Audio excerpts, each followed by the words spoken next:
Welcome to Love to See It, a podcast about Nicolandria's return. And Sierra's abrupt exit, sponsored by Maybelline. Just kidding. Unlike Love Island, we are not getting those big brand bucks.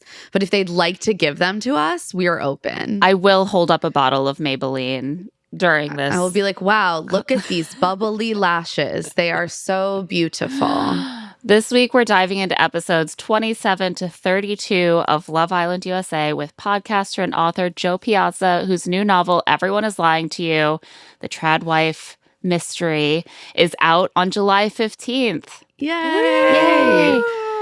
Joe, welcome to Love to See It. We're so happy to have you. Oh my God, I'm so happy to be here. You know that you two are the reason I watch Love Island? That I was... I'm so sorry. But also, you're welcome. Oh, yeah. Well, you know, which is exactly what I say to people when they're like, you're the reason that trad wives are all over my Instagram feed. And I'm like, I know. I'm so sorry. But is your life better now? I was a massive Love Island virgin before you guys brought me into the fold. So thank you and screw you. So, yeah. No, that's all really fair feedback. Yeah. So before we get into today's episodes, because there's a lot to cover, a little housekeeping. Our coverage of the Ultimatum Queer Love Season 2, which was so good, is over on our Substack, Rich Text. You can find that at claireandemma.substack.com, and we'll have another episode on the Queer Love and the Secret Lives of Mormon Wives reunions coming very soon. Reunion special. We missed so much. And now we have to really just dive in because 5 episodes, very eventful episodes.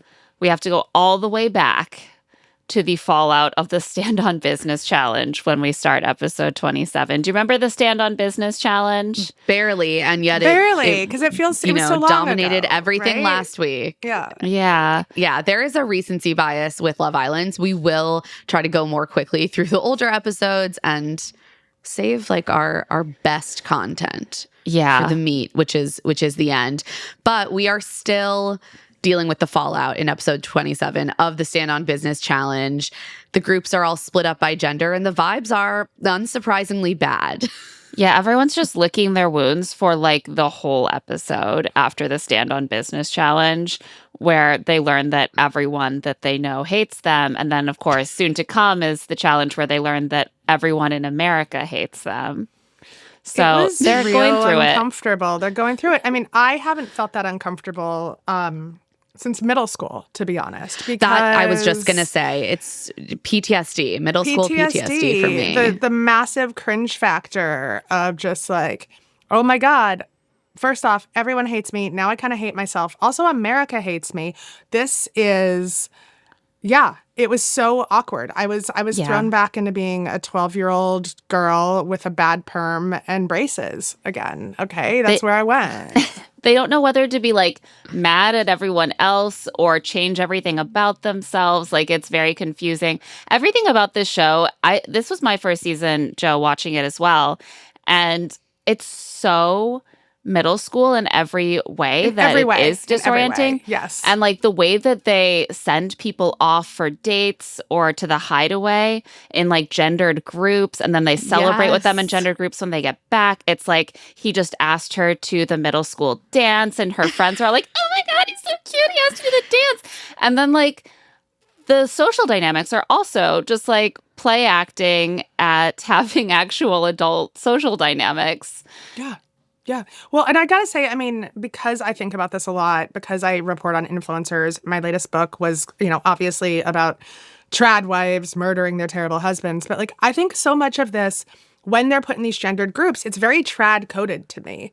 It's like, because like one of the things that you see a lot on like the traditional influencer media is you can't hang out with members of the opposite gender that are not your partner. And so like putting people in these gendered groups, I'm just like, oh, wow, we're just like reinforcing a lot of these really bad stereotypes, man. Right. Well, it's like mother needs to come to breakfast if you're having breakfast with a woman who is not mother, right? I thought you were making a cum joke, Claire. No, that was actually a Mike Pence joke. I mean, how different are those things, really?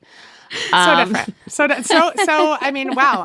I never want to think about an orgasm and Mike Pence in the same sentence. It's true. Yeah. Well, he doesn't. I'm so sorry. He doesn't want you to either because you are not mother. I'm not mother. I am not mother. Oh, gross. God. Guys, I was going to have scheduled sex with my husband today, and now maybe I'm not. I'm sorry. Now you're just going to be picturing Mike Pence. It's like, look, get nowhere near me. I have to cleanse myself. We are responsible for so many dead bedrooms. Okay, so everyone is very upset after this challenge, except for maybe like Iris and TJ, because no one really took shots at them. Iris and TJ are like fine. They're like, look, we took no shots. We're good. Nick and Sierra also like didn't get like so much bad feedback. Like they went at Sierra a little bit about the Hannah decision, but that was about it. Yeah. They were I think that was a bad look for her with the fan base, though. It was a bad look for her with the fan base, but she wasn't like suffering the social dynamics of the group in the villa the way that everyone else was. Well, and I got to say, I mean, with our recency bias, now I'm looking back and I'm just like, oh, so much more could have come out. So much to come. But some of the most immediate fallout is that Huda is both pissed at everyone and also her feelings are really hurt. She's being ostracized. Amaya just had all the guys that she's ever been involved with come at her really hard. And the only person who stood up for her was Brian. And she is overwhelmed and hurt, but also like, I can't keep apologizing for being emotional, even if all the guys think that I'm too emotional. And they do. They're still talking about it after this challenge. Oh, it's all they can talk about. It's all they can talk about. It is all they can talk about. They're like, if a pattern keeps repeating, maybe the problem is you. Okay, Austin. Yeah. Thank you for your feedback, sir. And that is just, I mean, does everyone think that's going to make her less emotional? Yeah, I think that if you shame that's something that works really well. I've learned in parenting. It works really well. Yeah. The more you shame them, the less emotional they become. Exactly. It's like telling someone to calm down. It works really well every time. Exactly. Someone else who is really pissed is Grayson, because someone implied that Pepe doesn't like her as much as he liked Hannah, which he doesn't. And he sort of talked around it in his response. So she's pissed at Pepe for playing into this. But he also didn't really stand on it. He didn't really dump her. So they're just kind of in a bad place. Meanwhile, Shelley is upset with Ace for airing their dirty laundry in public instead of talking to her directly. She's like, he wanted to explore, now he's mad that I'm exploring. Neither of them seems to want to be the first one to say, I want to be closed off. This is the thing that frustrates me with Ace and Shelley. And then by the end of this week of episodes, now that tension is gone, I'm starting to enjoy them. Because when they're doing this little dance where they're like, yeah, I like want to be closed off, but I want you to do all that emotional labor. I don't want to be the one to do it. Well, they're both frustrating. They're both playing the victim about the other person not closing off with them. And I'm like, well, if you both want to, then you can't both be victimizing each other by not doing it. Just say it, guys. Just say it. Yeah. But I agree with Emma. I'm more invested now. I'm having a better time. This is with them than I was before. The emotional roller coaster you go on with these people over the course of a season, it's like episode to episode. Well, I gotta tell you guys, my feelings change. I went to a watch party. I went to a watch party here in Philadelphia with a bunch of strangers, and it was packed. I mean, it was so multi-generational. It went from like age 17, like someone who clearly had used a fake ID to get into this bar, to about 70, man. And like, I also think like all political stripes. I think that I think Love Island is the one thing that's going to bring America together. Well, did you see the New York Times wrote a trend piece? Like, why are we all watching Love Island? And I was like, we are. You're right, New York Times. Sometimes you get it. So once in a while, once in a blue moon, you get it. Even a broken clock, you know? Yeah, this is the new like Bachelor level show that everyone around our whole society is kind of latching on to. But it is like kind of hard to really have these conversations in a sense because of how real time it is. Everyone is just reacting very strongly to the most recent thing everyone on the cast did. A little too strongly, one might argue. Right. I'm like, what are we learning? Yeah. What are we learning except that we should continue to judge people immediately by the worst thing they've ever done, and there's no path to redemption, and just like hate and judgment until they crawl away in shame. I feel like, and I remember feeling this way with The Bachelor in like around 2020, that I think a lot of like political and social anxieties start to be worked out in these like cultural spaces. Yes, 100%. And I feel the like visceral anger that people have to, I mean, basically every single Love Island contestant has received it. I do feel like some of that is like, oh, well, I can control making a TikTok, expressing my frustration with X person. I can't control all of like the dark forces that are going on in this world right now. And so all of my anger is just going to be funneled towards like Nick or Huda or Sierra or like Elan or whatever. Mostly Nick. But yeah.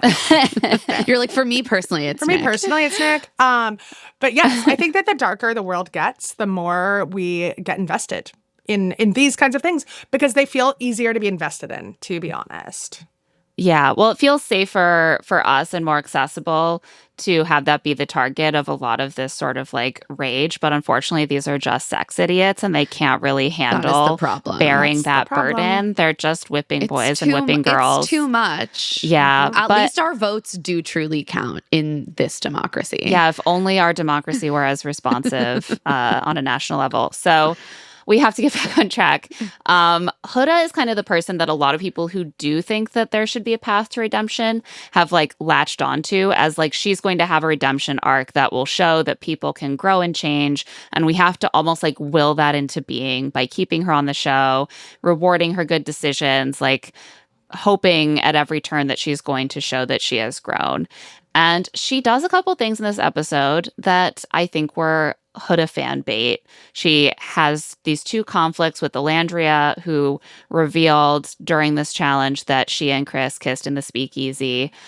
And with Shelley, she still hasn't spoken to Shelley about Shelley's frustrations about how she hooked up with Ace during the challenge too intensely, and how she also was pursuing Shelley's other connection, Chris. And she hashes it out with both of them finally in this episode. And it was great. I hate seeing women fighting with each other, and I love seeing women make peace and move forward. So this was like really designed for me personally. It's almost hard because like, how can they make peace and move forward if they don't fight? But I don't want them to fight. Like, you know, can we skip that? And they just start making up all the time. Making up, making out, you know, doing it all. Just doing it all. Well, women can do it all. But yeah, seeing women fight is the hardest part of the show for me, because I hate watching women cut other women down. Exactly. And yet it's so ingrained in the entire ethos of the show that it's inevitable. I mean, really of like every reality show. Of every reality show. Exactly. I thought the way that being a girl's girl and sisterhood and girl code kept coming up, even very explicitly in the Alandria and Huda conversation, kind of speaks to why this had to happen, though, because women are human. We don't always like each other. We don't always do things to each other that make each other feel good. Sometimes there's conflict. We both want the same thing. And I think that when there is this very like externally imposed imperative to look like a good person by always getting along with every girl in the house, it can create a huge amount of like repression and like suppressed anger and rage. And I think that they've all been trying, they've been white knuckling. They're like, we're best friends. Like, we love each other. Nothing we ever do pisses each other off. We're here for each other. And finally there was this like explosion of Shelley being like, you know what, Huda, like, you need to like stop it. And Huda being like, you have all been like not having my back enough. And they had to have some conflict finally. And it does feel like the like gas has been released, kind of, you know. It's like the valve is open, they said all the shit, and they're able to squash it like pretty easily with just a calm conversation now that there's been a little bit of space. And I did find that to be really, really heartening. Yeah, I think it was good for everyone's arc, I have to say. Like, I mean, they like, released a little bit of the helium. They all like got it out there. But then, shit heats up again, as it always does. Wow. It always does. But like, again, like women are human and they're going to have conflict. And I think that trying to pretend that's not the case only makes the eventual conflict more intense. And I think a lot of people were really put off by Shelley and Sierra and even Alandria during the Stand on Business challenge. And I was really put off by some of their behavior. But they are in a very intense, high pressure situation that is like socially very fraught. It's being watched all the time. They're trying to put forward a certain palatable identity, and they're also being irritated all the time. And I think it's totally normal that that came out in some really unpleasant scene, and that they are now all able to kind of regroup for now. Let's see how that evolves. See how it goes. After this challenge, other people try to make nice as well. Zach tries with Amaya. It does not go as well as with Huda and Shelley or Huda and Alandria. It, in fact, goes really poorly. He's like, Amaya, I want to apologize for not having your back. Also, remember when we kissed? I actually didn't even want you to touch me at all, and I still did it, and I shouldn't have. And maybe you would have understood me more if I hadn't done it. Yeah, no woman wants to hear that. That's not. I feel like he should have maybe run that through ChatGPT first.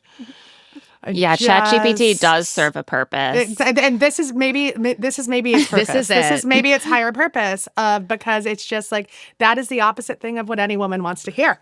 Yeah, well, what I've been having this conversation with Greg a lot recently because I'm always just ranting about ChatGPT.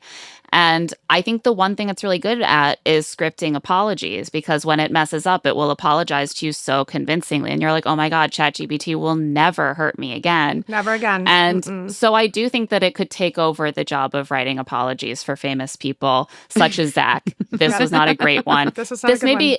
I think that for Amaya, she's probably like, our relationship is over. So why are we now talking about whether we're going to have boundaries where we kiss? Like, you just came at me publicly when I was already crying. Also, like, you kissed me. Like, we had that intimacy in our relationship.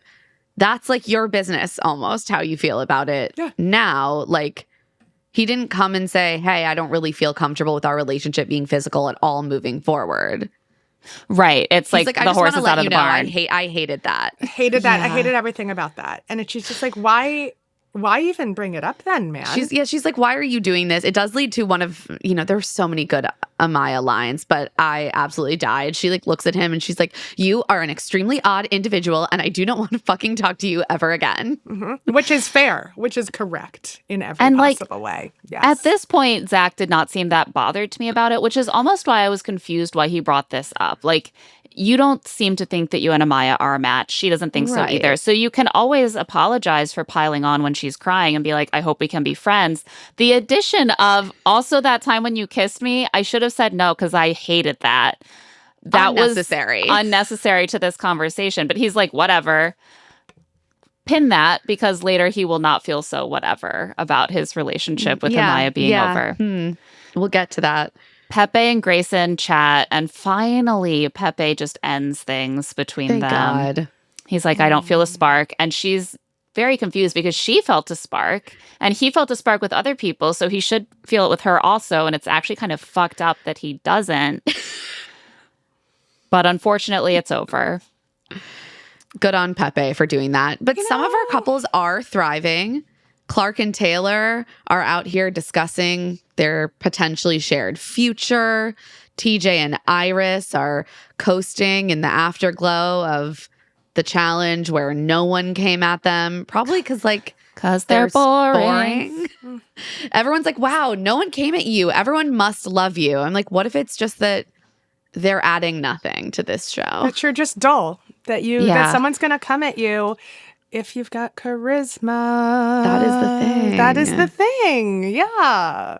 And I'm sorry, like maybe they are like just like really likable, great people. Not TJ, he follows Andrew Tate, but maybe Iris is a really great, interesting person. Seems lovely, but you do actually need to be in the drama. I wouldn't go to lovely, but she's fine. She's a television zero. That doesn't mean I wouldn't adore her in real life. I can't speak to that. I don't know her. But in the world of the show, not doing it for me. I did die a little bit inside when TJ is like drama-free since 2003. And that is the moment that I realized that he was born in 2003. And I was like, right. Sex idiots were born in the 2000s now. Yeah. Indeed. Or they're at least 26, which, it's getting kind of past the age of being a sex idiot I know. these days. No, I don't know if you're allowed to be a sex idiot after 25. I think you get banned. Yeah. Luckily, TJ is not 25, so I can still call him a sex idiot. Yeah, you can. Huda and Chris are being adorable still at this point in the show. They have a great conversation about how Chris was a band kid in high school. He played the sax, and Huda says she was a choir kid. I even saw like a local like repertory theater posted like a cast photo with her in it just like a few years ago, which again was when I was like, oh my God, these people are so young. Because I was like, what do you mean she was in high school? I know, only like a 5 few years ago. Yeah. You're like, why are you talking about band? And they're like, it was yesterday. Well, that's all of these people. Yeah. They're like when Ace talks like about his childhood, and I'm like, Ace, you were a minor like 3 years ago. You just had your childhood. But I was delighted to discover that Huda has like an amazing voice. People started posting old videos of her like belting it out. I'm like, damn, we should hear her singing in the villa. Yeah, she should sing more. She should sing more in the villa. 100%. That would really bring something special. I agree. Yeah. They show Amaya's cartwheels, which I love. I think they should also show Huda belting. What about like a talent show?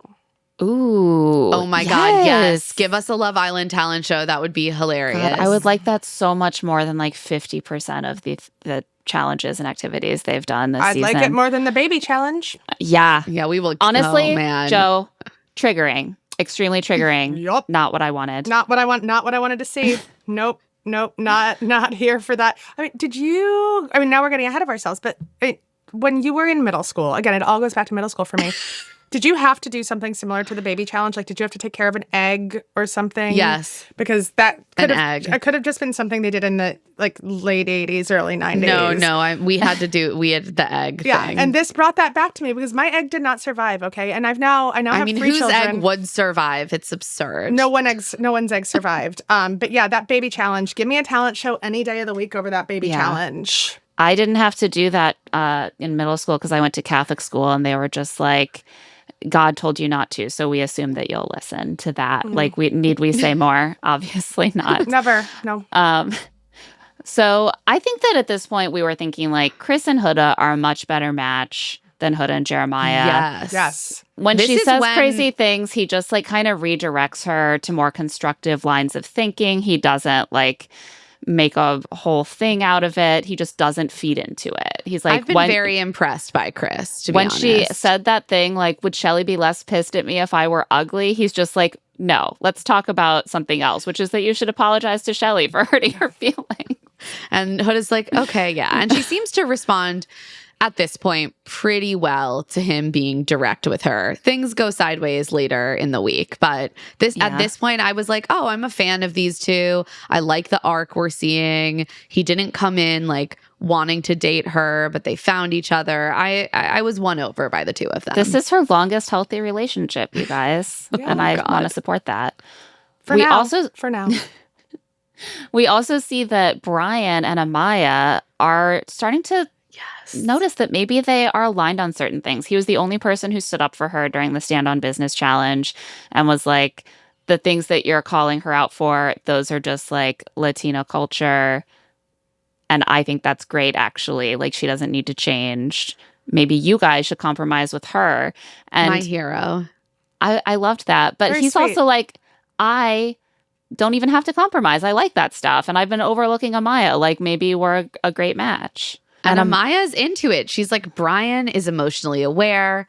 He has a nurturing aura. There's a lot of talk about auras. Is this like a TikTok thing? It's a TikTok thing. Yeah. Okay. Yeah, I noticed it on Bachelor in Paradise too. I was like, we're just doing aura chats now. Yeah. And Brian's aura is nurturing, but in a masculine way, according to Amaya.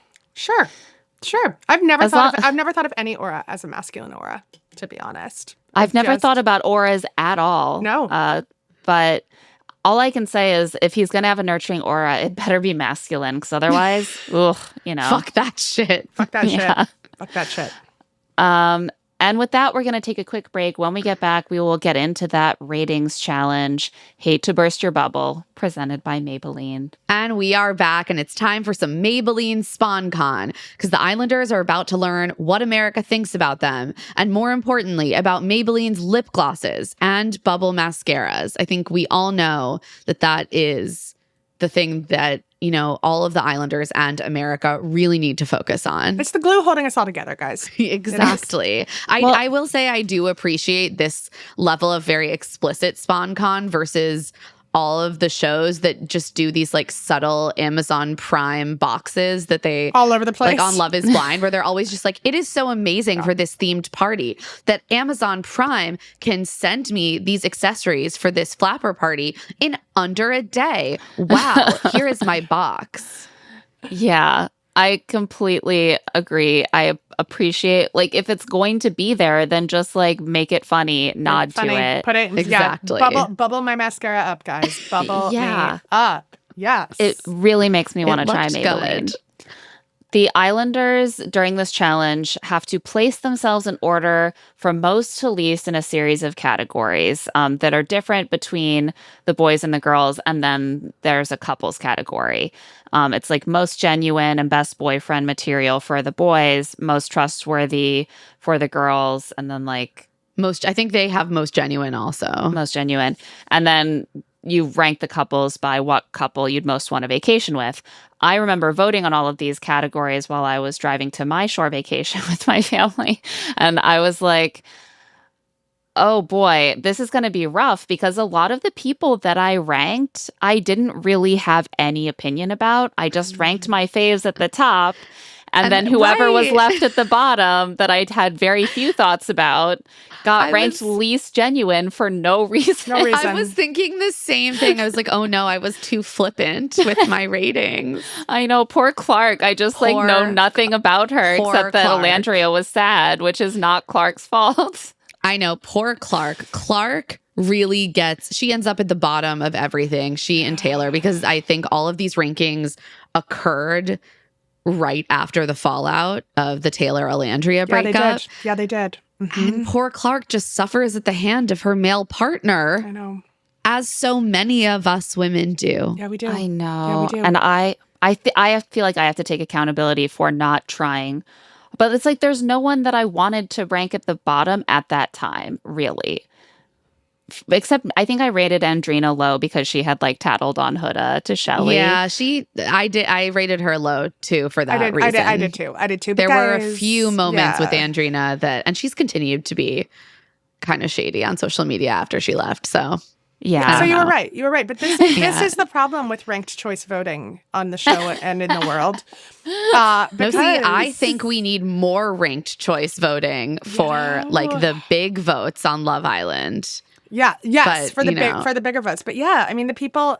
This also has a recency bias in it. It's like the last thing that happened is the one that is sticking in your craw every time. 100%. And I think by the time.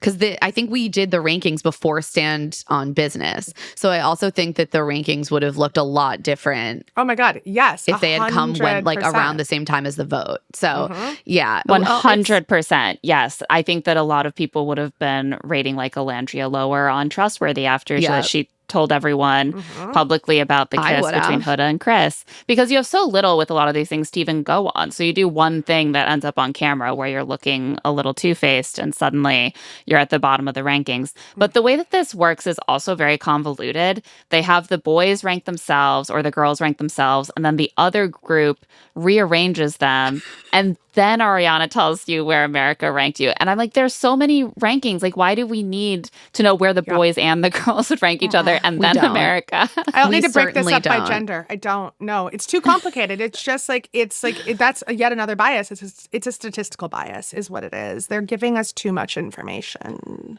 Yes. It's true. I did enjoy of it is seeing a lot of it's noise, but I did enjoy seeing the contrast of like what people in the villa perceived versus what the public perceives. I thought that was very interesting.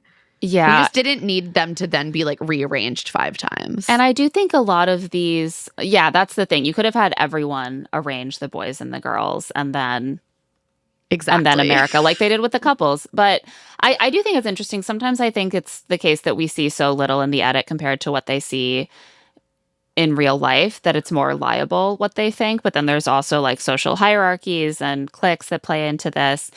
But the results are shocking to a lot of the Islanders because Amaya, Iris, and Alandria are consistently up top.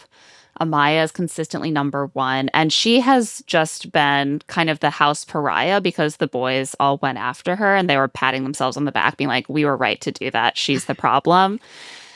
And Pepe and Chris are topping the charts for the boys.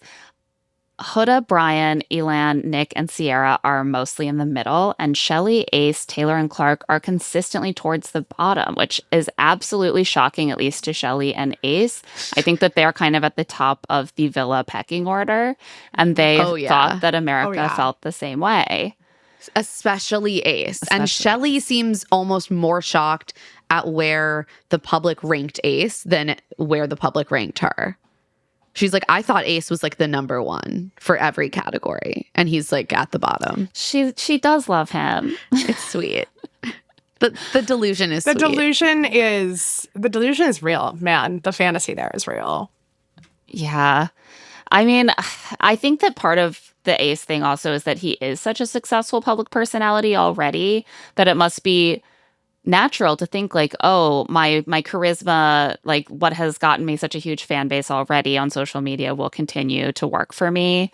And people are not liking the gameplay thing. He seems so strategic. Yeah. It's not coming off the way that he thinks. He probably thinks it looks savvy, or like he's picking up on the social dynamics, but it's not playing well. I think Shelley is suffering mostly because of Ace. At this point. I actually think it's a similar effect to like Clark. Yeah. And so after this, everyone is like, wait, Amaya is very popular. Am I a single man? Did I recently break up with Amaya and insult her in a number of ways? It doesn't matter. I think I should try to reopen that door. I was like, Zach, I know what you're gonna fucking do, and I'm gonna hate it. And yes, this does bear out. But after the challenge, it goes right into an elimination because Ariana reveals that a vote also took place. And the Islanders who got the fewest votes are vulnerable to elimination. It's Andreina, Jaden, Grayson, TJ, Austin, and Taylor. And so on the girls, it's all women who have like come in on the later side. And then the guys are 2 OGs and 2 people who are in like serious couples. So when I saw that, I was like, oh shit. I assume that Taylor is going to be the one to stay. And we learned that the Islanders can only save 1 person from that whole bottom 6. Yeah. Well, I was kind of surprised. I do think they had to send home a lot of people because, as we discussed last week, there were so many people. Yeah, they don't usually have like everyone come back after Casa, and they did. Yeah. And so it was just they needed to do a red wedding situation.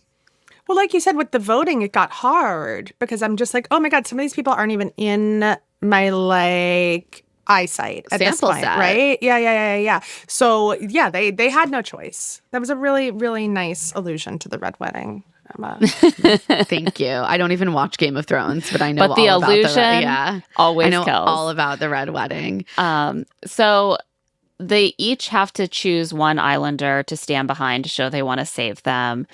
And as you said, Emma, I thought it was pretty clear that Taylor was going to be saved. TJ and Austin, I think people had been kind of gunning for because of what was suspected about their political leanings. So I wasn't surprised that they were down there. But also TJ is boring and never on camera and has like resting bitch face and no personality. Yes. And these three women, I was like, I'm sorry, like, it's time. They're just not in like solid couples, and they're among the newest people to the villa. So it made a situation where for the women it was like, who do I stand next to? Like, none of these Casa girls are people I know that well. But, then we have these two OGs who are in couples with my friends that I might want to save. It got complicated, but ultimately Taylor did triumph with a final vote from Sierra, even though he just dumped Alandria. Ooh, Brutal. I was like, this. And yeah, Alandria was pissed. That's really putting it lightly. It really is. She was really pissed. And I do think if Sierra had stayed longer, we would have seen like a more substantive fallout from this. But because she gets yanked, we just see like one small conversation. I also thought it was like nice, actually, that every person ended up having at least one person behind them, because I saw someone on like TikTok say that in past seasons, there's been a situation where like they did something like this and someone had no one, and it's like extremely brutal. So when I saw like Elan stand behind Grayson, I was like, oh, I do think some of these votes were like, I don't want this person to be fully alone. I mean, also Elan and Grayson were both single. Yeah, so maybe I'm he like, was interested in her, and we just had no indication of that, but it's very possible. because we saw a lot of the Casa girls, the guys lining up behind them were people who mostly had some interest in like maybe exploring them. Except for Chris, who was just like supporting his buddy Brian. Yeah, because Chris and Brian both stood behind Jaden.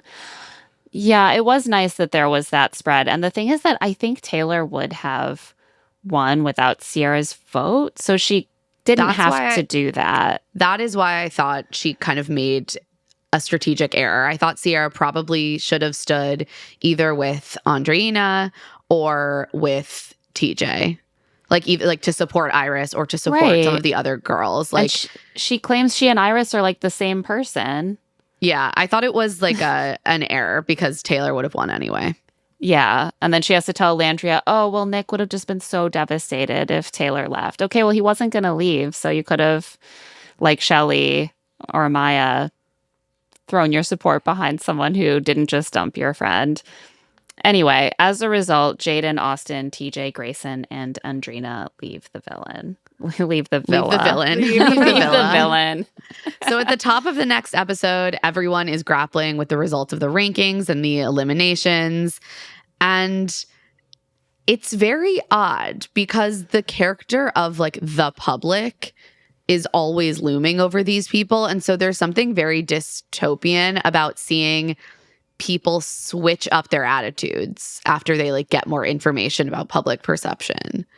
Yeah, I mean, it's kind of that moment every time that it's like an episode of Black Mirror, right? And yes. I almost compare it to when I check my Uber rankings.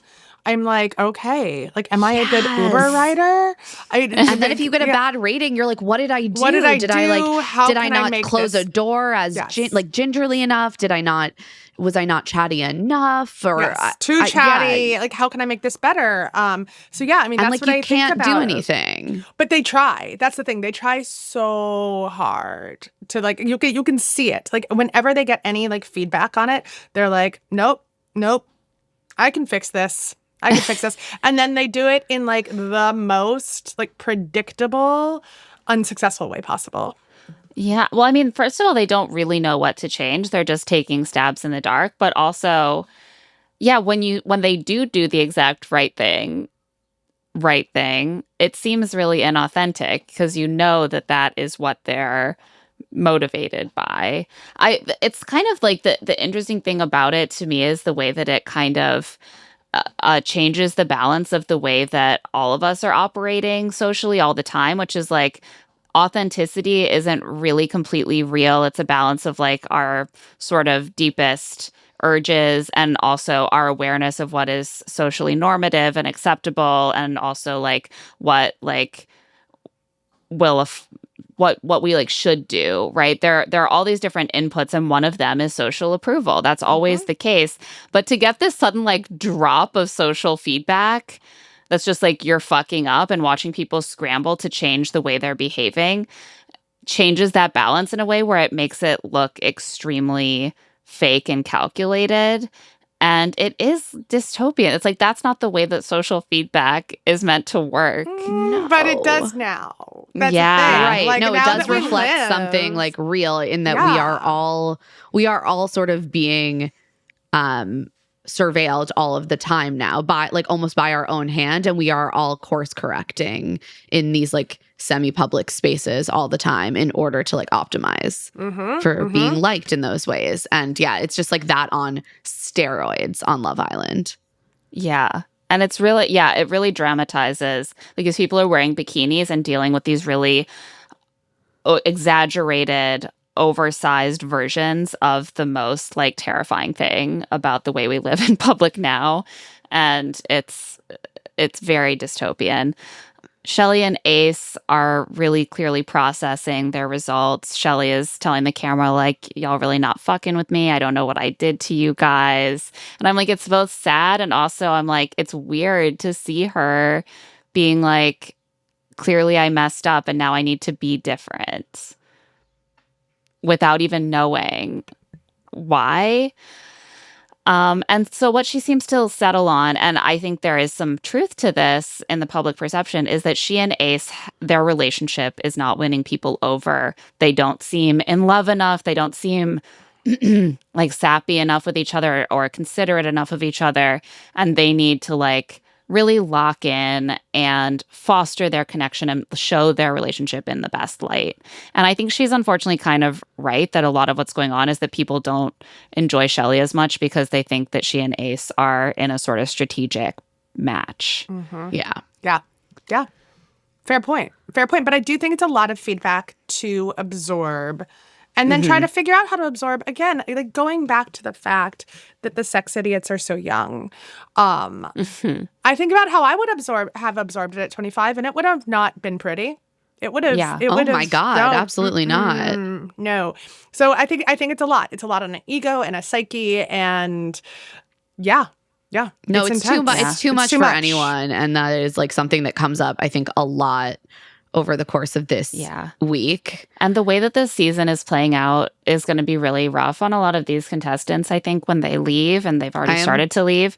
And I think for them, I think something that Americans might not be as familiar with is the history of Love Island in the UK, that there have been some really upsetting consequences from the fallout that contestants return to. And I think that the fact that the voting public is so involved in like controlling the show and weighing in and constantly trying to like micromanage the behavior of the contestants, I think is particularly hard to process psychologically. And I think as the show is getting bigger in the US, we should be like a little more mindful of the fact that there have been like suicides that have been linked to Love Island in UK. And like, we really don't want it to go to that place. I've been very disturbed actually to see the tenor of like social media commentary. And it's gotten to such a fever pitch towards the end of the season. And like, I find some of it to be like truly, truly disturbing. Like, I think that we need to all learn that there is like a difference between poking fun at someone, criticizing someone's behavior, speaking out about something someone does that you find hurtful, and that there is a difference between that and like viciously attacking someone and like putting all of your energy towards like ruining their life or like trying to translate your frustration with someone on a show to like real world consequences. So I just would encourage everyone to like dial it back a little bit. But I love that recommendation. I just don't know if it's going to happen, guys. No one wants to listen to me. Yeah. No. But, let's get back to criticizing these sex idiots. Iris is really sad about TJ's departure. She is, weeping over it. And the girls are like, it's okay. You don't have to do anything here. You can just be here missing TJ. Almost immediately, she's entertaining new gentleman callers because she's still on Love Island. And that's what you do. It's not grieving TJ Island, And Pepe and Elan are both coming around knocking on her door. Meanwhile, Zach is like, that's clearly not for me. So I guess Amaya, who is a great girl, I really fuck with her. Like, she's really cool. She's really got so many wonderful qualities. And I just want to really focus on pursuing her again. Maybe everyone will forget that we got in a big fight and I criticized her publicly and then I criticized her again privately. And I said I hated kissing her. Yeah, I don't know. Maybe this might have something to do with the fact that she was ranked number 1 in every category. I don't know. Call me crazy. Maybe. Yeah. Quite a pivot. Huda and Chris also continue to deepen their relationship because Chris had a dream about basketball and it made him really sad. It made him big sad. Yeah. Just a big, tall man showing trying emotions. not to creep, showing to emotions. weep big tears. Yes. And I love it when men cry. Okay. Me too. They should do it more. They should do it more. I encourage tears. I mean, the reason for crying, okay, I don't judge you. It made you cry big tears. I'm happy for that. I'm happy to see men showing emotion on television. Yeah. And Huda really encourages this. He's like, I'm trying to hold it all in. And she's like, don't let it out. If you want to cry, cry. And he talks to her about it. He's like, I miss basketball, but I also feel like when I am playing basketball, I have to be overseas for most of the year. It really takes away from me getting to the next stage of my life and pursuing other things that I want to pursue. But I also am really sad that my time playing basketball might be coming to an end before too long. And Huda's like, well, you don't have to give it up. And I was like, Huda, he kind of will have to give it up. He will at a certain point, actually. That's just unfortunately how professional athletics work. But it was sweet. But it was a sweet try. Right? It was sweet and it bonds them. And we see afterwards that Chris feels really good about their relationship. He tells the camera he really likes Huda and he's seeing a different side to her. And he feels like she gets him out of his head and he is a calming force for her. If he is really someone who keeps it very calm and holds his emotions in, maybe there is a value in having someone who's really comfortable getting into feelings, which Huda clearly is. And so the Islanders then have a challenge, the crashing out challenge, which is not a challenge. I don't understand what it is. There are no stakes. There's no winner. There's no prize. There's no even real goal to most of the activities. They're just doing stuff. Wonder if this was an emergency challenge while they were figuring out what to do with Sierra. Yes, I 100% think it was an emergency challenge while they were figuring out how to do with that. There was no point to it. There was absolutely zero point to it, but this was the time in which the Sun was reporting production is scrambling, they don't know what to do, they're having emergency meetings. So I feel they're we need some filler. That is a great point because I was watching this and I was like, this is the most bananas challenge I've ever seen. They're not even trying to make any of this mean anything in any regard. And they're using they have the people watching using those little water shooters that you can order on Amazon to shoot slime at the person going through the course. Clearly they next day deliveried that on They were Prime. what's available? They're okay, so ball pits, slime shooters. Okay, these things can be here in the overnight delivery before 5 a.m. All right, guys, make a challenge around this. Yeah, they're go to Costco in Fiji and see what we got. I mean, it was very Nickelodeon coded to me. A lot of slime. A lot of Double Dare, okay? Not that the sex idiots know what Double Dare is, but it was. No, that's for us, Joe. That's for us. Yeah, I don't know what Double Dare is. However, the only thing that this challenge does offer is an opportunity for Pepe and Iris to make out and for Zach and Amaya to make out and for Brian and Amaya to make out. So yeah, We got some makeouts. We got some makeout because they were like, guys, we're scrambling right now. Really? You want to be shooting the slime gun? Like, get some French kissing in there. That really is like part of the point of challenges too, is I don't know if this is what it was like in past seasons, but people are very like, let's not kiss outside of challenges. It's okay if you kiss outside of challenges if you're really serious with someone, but if not, like, keep it to the challenges, please. So then all these newly single people, how are they going to explore each other and their hormonal chemistry if you don't give them a challenge? In a really dumb challenge. You gotta. I would actually watch a reality show in which we see the Love Island crew and like set carpenters and designers being given like 6 hours to design like the crashing out doorways with like one door that's a trick door and the other is a wall. 100%. No one is working harder than the crew of Long Island. Yeah. Long Island of Love Island. Of Love Island. No. Long Island. No, I want that show. I want the Island. show with the crew. Like, I kind of want it to be like the upstairs, downstairs, or like the below deck to see, like, is the crew all fucking too? Yeah, like, probably. I hope so. I hope so. They're also in Fiji for 6 weeks or longer. I mean, watching all of that footage, like, you've got to get a little horny sometimes. Maybe you get a little horny. Yeah. You're like, eat that kitty. Like, do it for me. Oh my God. You're making me actually concerned about the working conditions. Call HR. So they that don't have night HR. Oh no, they definitely don't. Please, Claire. That night we see some check-ins between the couples and the former couples after this challenge. Nick and Sierra, we've barely seen for days, and we all know why. They sit down and are like, what does being closed off mean? Like, outside of the villa, like, we're closed off in here. Back at home, will we just keep pursuing each other? And they agree that they will, but it's not quite boyfriend, girlfriend level yet. And that is the last we see of them. And that's it. Bye, guys. Yeah. Yeah. Shelley also gets closure with Chris, and I was like, he doesn't seem to need this, but I'm glad for both of you that you are just putting a pin in it. I got the sense during the Stand on Business challenge that Chris was pretty pissed that Shelley had apparently been acting territorial about him when he was not getting anything from her. And she was expecting him to pursue her hard. And she felt entitled to that. And he was kind of like, okay, no, like, what the fuck?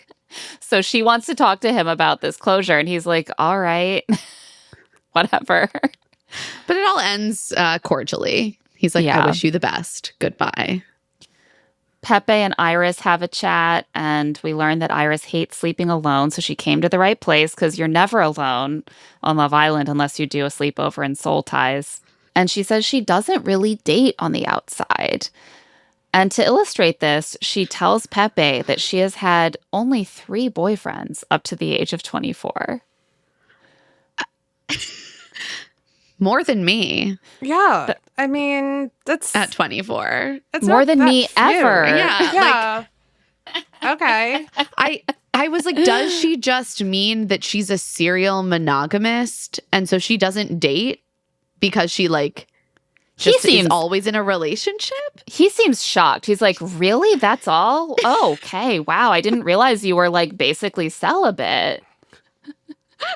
He's like, 3 relationships and like 9 years of dating? Oh my God. And that includes being like a young teenager. Yeah. I mean, that's the thing about they have such a precise sense of how much the women should be dating and having sex. Like, their body count should be very low, but also they should have lots of boyfriends, apparently. But if they're not having sex with the boyfriends, then, like, aren't they kind of frigid? Like, it just seems exhausting.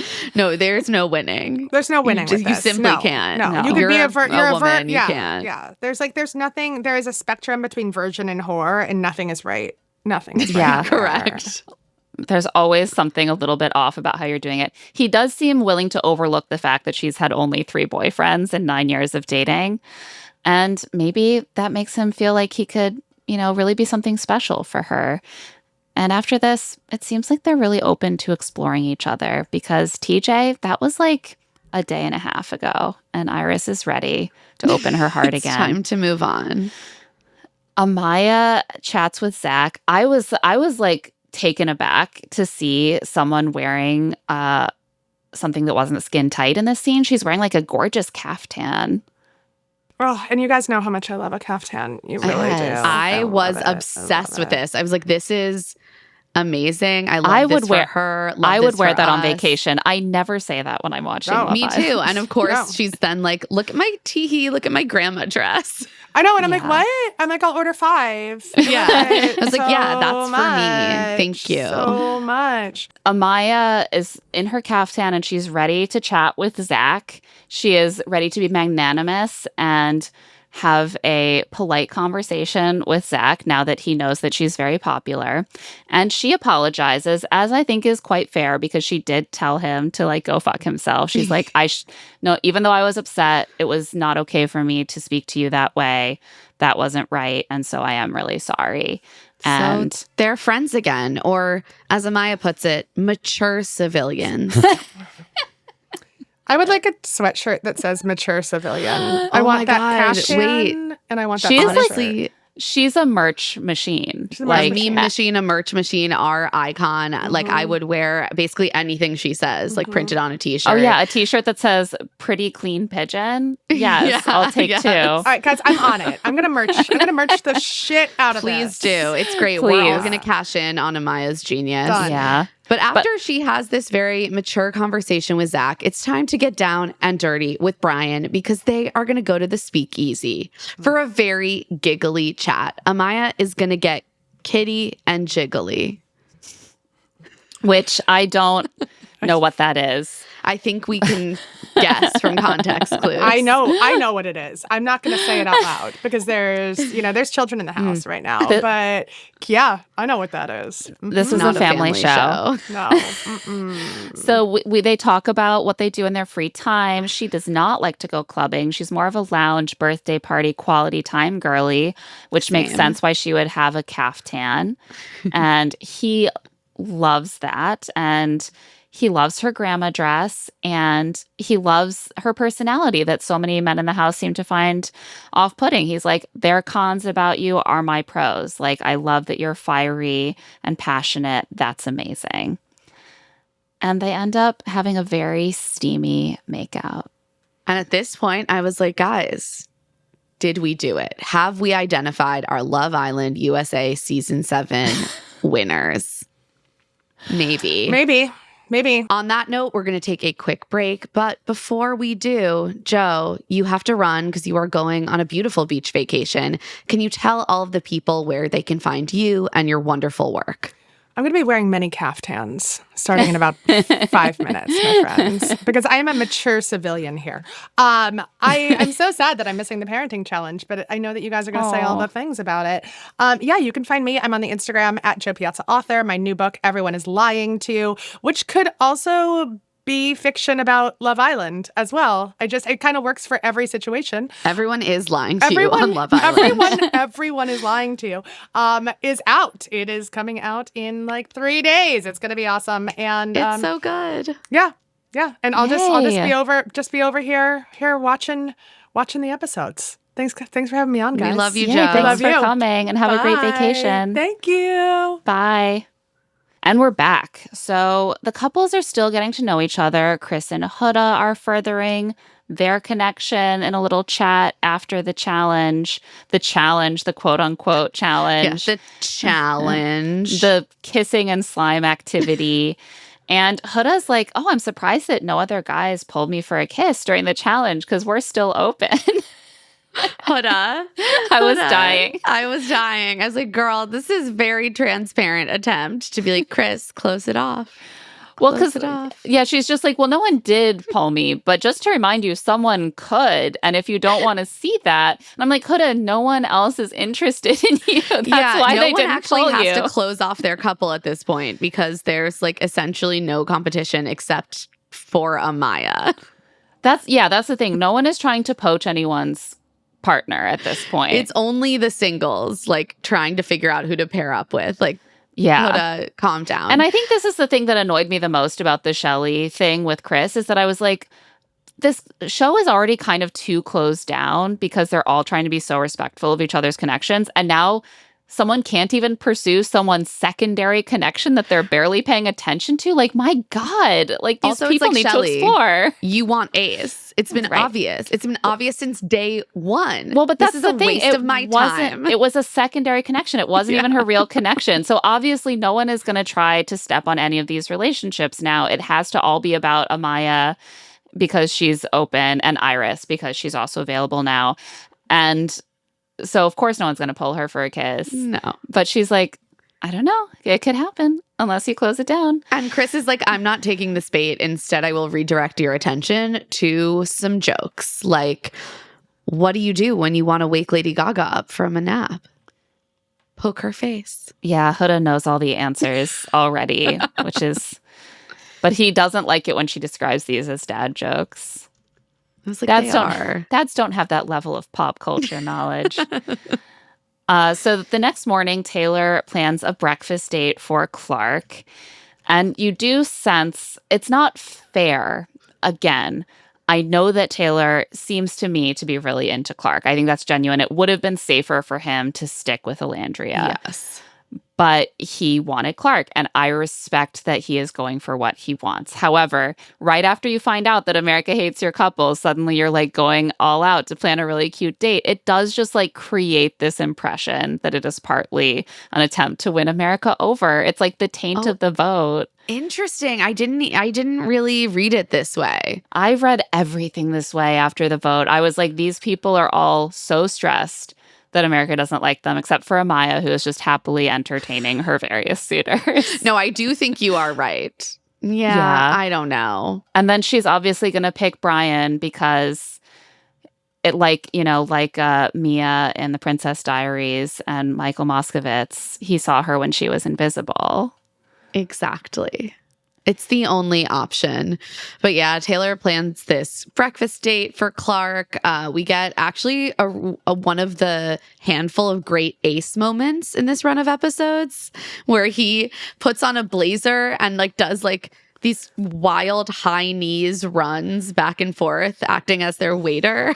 It's so goofy. And these are the moments that actually start to endear me to Ace. Well, but this is the problem for me, is that it's hard for me to I'm just like, he is trying so hard to be goofy and fun because he knows that people are not liking his persona on the show. I think I now feel safe to enjoy him because I'm like, he's not going to win. I won't be voting for him. I just don't want him to have that $100,000. It's just kind of sad to me how it like taints my perception of these people. Like, even when they're doing things that may very well be genuine, it's hard for me to see it that way because of the way that the behavior kind of develops. But yeah, Ace is playing waiter very comically. Amaya is sent to stall Clark while they set up the date. And Amaya's like, Clark, come sit next to me. So, what's your favorite color? It's like so transparent. Deceased. And Clark's like, black? Incredible. Can we talk for a second about how Clark is like, I'm going to be a country girl. I'm going to live on a farm. And then whenever they talk about what she wants for the future, it's like an extravagant wedding and an all-white kitchen where everything is completely clean and perfect. Yeah, she's like, I want the Nancy Meyers version of country girl. She's like, country living. That means like the magazine, right? Yeah. It's like Town and Country. Yeah. So they get everything ready for her. Ace finally brings her down, and they have a lovely little breakfast where they don't seem to eat, but they talk about how Taylor has dreams, as a rodeo competitor. Can't wait to get back to his horses. And she's like, oh, I can't wait to be a country girl. And they seem very happy, and she's so touched that he did this. Also, the other connections are continuing to be just like worked on today. Pepe and Iris chat about their parents and genetics. I cannot even pretend to be interested in them. I'm sorry. I was interested in this one thing, which is that Iris is like convinced that women look like their dads and men look like their moms, which is not how genes work. Certainly not. I only took very basic biology, and I can tell you that. Like, I don't understand where people come up with these pseudoscientific ideas, but this show has actually been littered with people very confidently making up scientific facts. I've learned a lot. I've learned a lot about science from Love Island and history. I know all about Christopher Columbus now. Yeah. I know about genetics. I'm a genius. Everyone's knowledge about the world was drawn from like a Reddit thread, a TikTok, or their personal experience of looking at their own brother and themselves and their parents and being like, huh, I look like my dad and he looks like my mom. I think that that's how genetics work. It's not. Shelley, meanwhile, opens up to Ace about her childhood and says that at one point her family had to move into a shelter. You know, she had a really tough upbringing at times.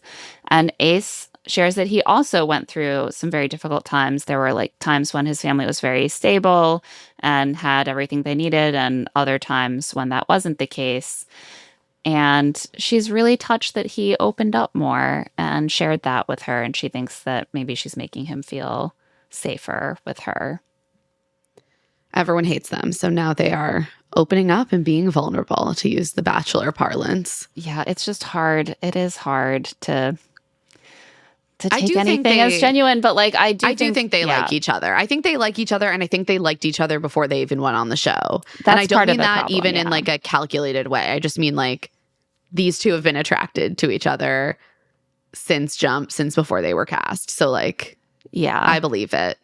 It is just sad the way the season is played out. Like they both clearly have been through a lot, and there's a lot that I liked initially about both of them. And it's kind of sad that we're finally getting these like more meaningful conversations at a point when like they're already so soured. Like underwater. Yeah, underwater with the public perception.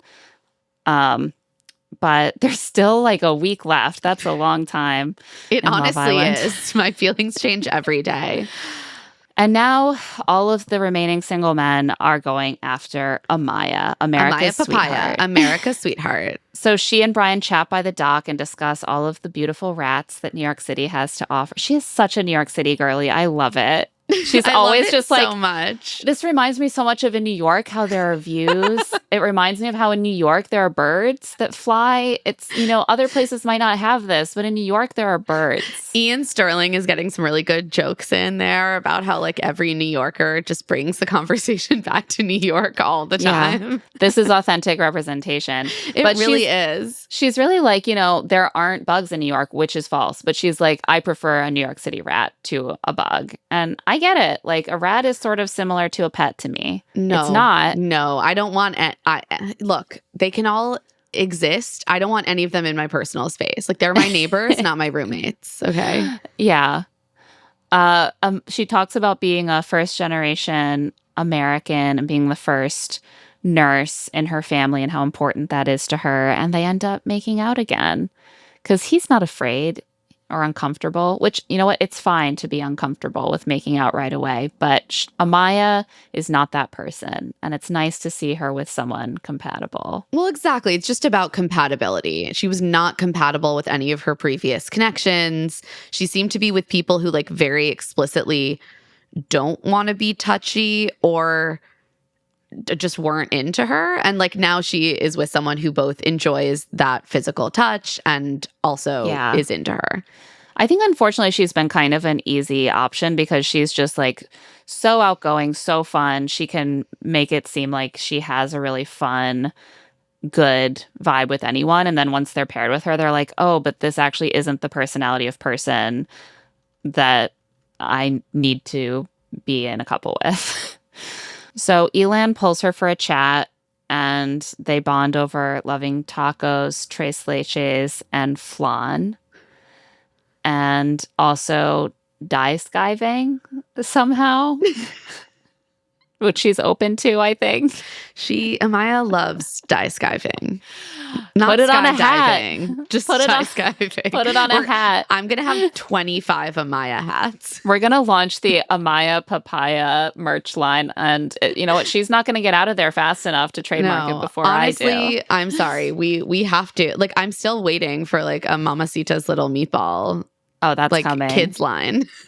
And you know what? I want one for me too. Yeah, we're going to make that. I like that die skiving is sort of a Freudian slip, which is like, I will die skiving. Yeah, that's how I feel about skydiving personally. And Zach, of course, really makes his full court press to come back and explore with Amaya. And it feels transparent. She doesn't explicitly call this out to us or to him, but it seems like she knows. I mean, she does tell the camera, I'm not going to have a sugar rush for the word candy you're feeding me. Yeah, she's like, I need to see actions. And what we see is them sitting down and him giving her like floods of compliments. Like, you're so amazing. You're such a great girl. You know me the best here. And I know you the best, which, LOL. I don't think you do. I knew you so well that I decided to insult you repeatedly. Yeah, I'm like, maybe she needs someone who understands her and like is sort of compatible with her and not just the person that she's been in a couple with the longest of anyone who remains in the villa. Yeah, you can tell that she's done with Zach, even though he's like, maybe I'm not done with you. Yeah. He's also, though, hedging his bets. He's still going for Olandria, who he fucks with. Heavy. Yeah. And she's more open to him now that, you know, she's not in a couple with Taylor. So she's giving him a little more. She says she's looking for a provider, and that means like emotionally providing, especially. And he's like, I can do that. I'm the person at home who takes care of everyone. Like, I'm really there for you. And also I can do manly stuff like fixing and hanging. Yeah. Like that. Yeah. And she loves that also. But Alandria is about to become a little bit less available because... Oh my God. At this point... A hot bulletin from Ian Sterling. Sierra has left the villa due to a personal situation, leaving Nick officially single. In my notes, I just have holy shit bolded, all caps, because as I was watching this, I was like, oh my God. They did it. I had a feeling it was coming because of that reporting that we had seen, but also just because of the way that in the first handful of episodes over the last week, Sierra seemed to like recede almost to the point of disappearing. She barely had a confessional. We barely saw anything from her and Nick except for that like one conversation. So it felt like they were preparing to exit her, and they did. And of course, this just like completely throws a wrench in the narrative center of what production was building in this season previously. Yeah. Like the season was already a fucking mess, to be honest. Yeah. But they were the only long-standing couple that people were invested in. Right. In any significant number. Like, I think the sort of overarching fan assessment of Ace and Shelley is that he wants to be on Big Brother and is like playing a game, and they maybe even planned it coming in. Like, they're not really, they were ranked very low as a couple.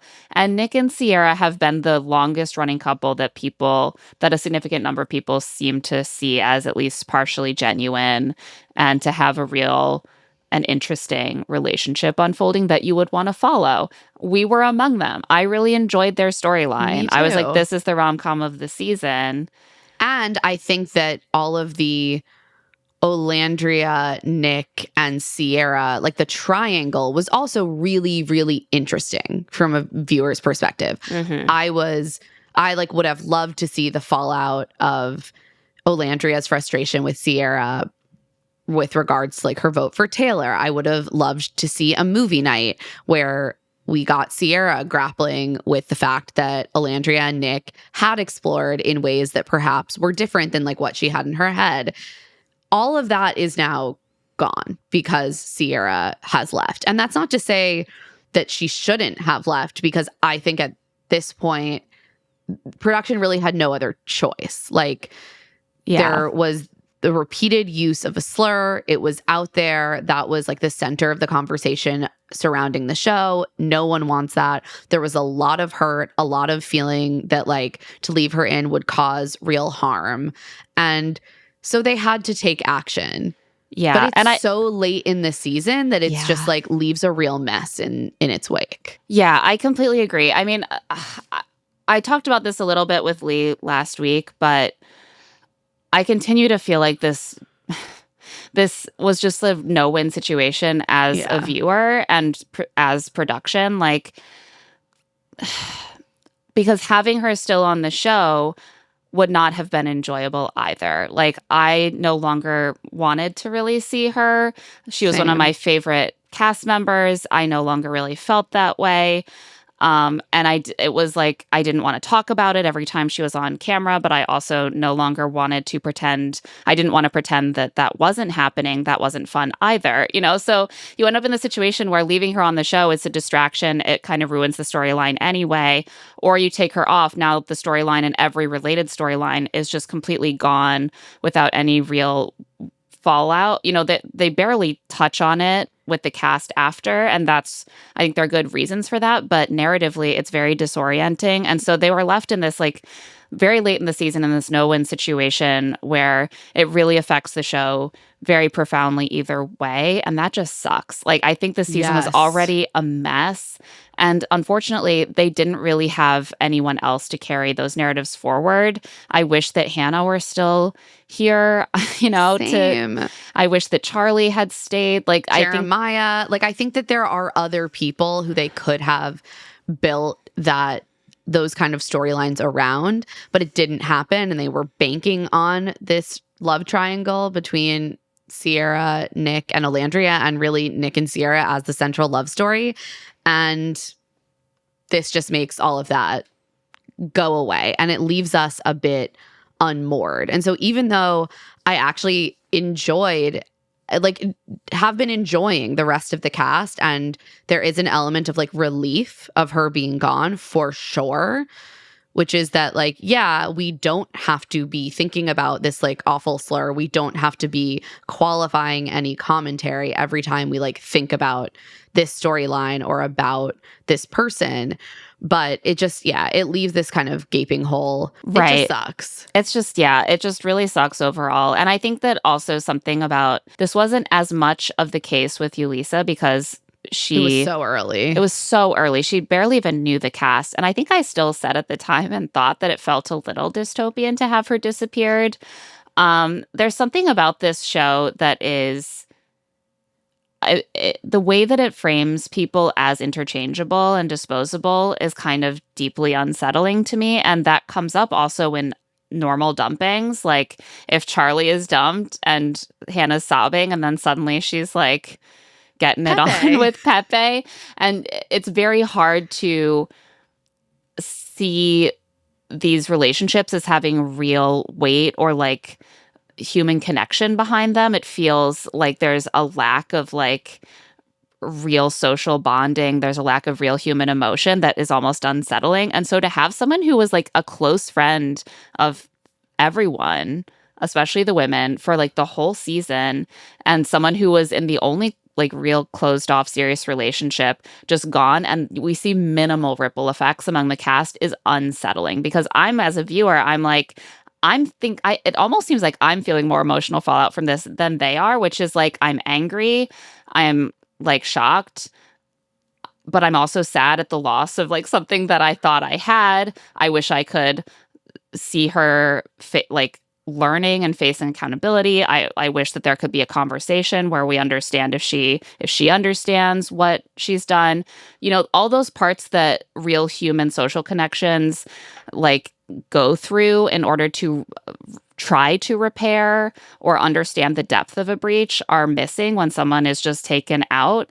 And, like, it creates, like, an aura of just, like, weirdness for me. It creates this aura of, like, we live in a surveillance society where people are disappeared and there's no... And then just replaced. And it doesn't matter because all relationships you can have are interchangeable, right? No, it is. You're right. It's very unsettling. And I hope that we see some of that grappling on her end happen publicly. You know, she hasn't yet made any statements. I'm sure she's still kind of processing the level of feedback and the consequences of her actions. So, you know, we're TBD on that.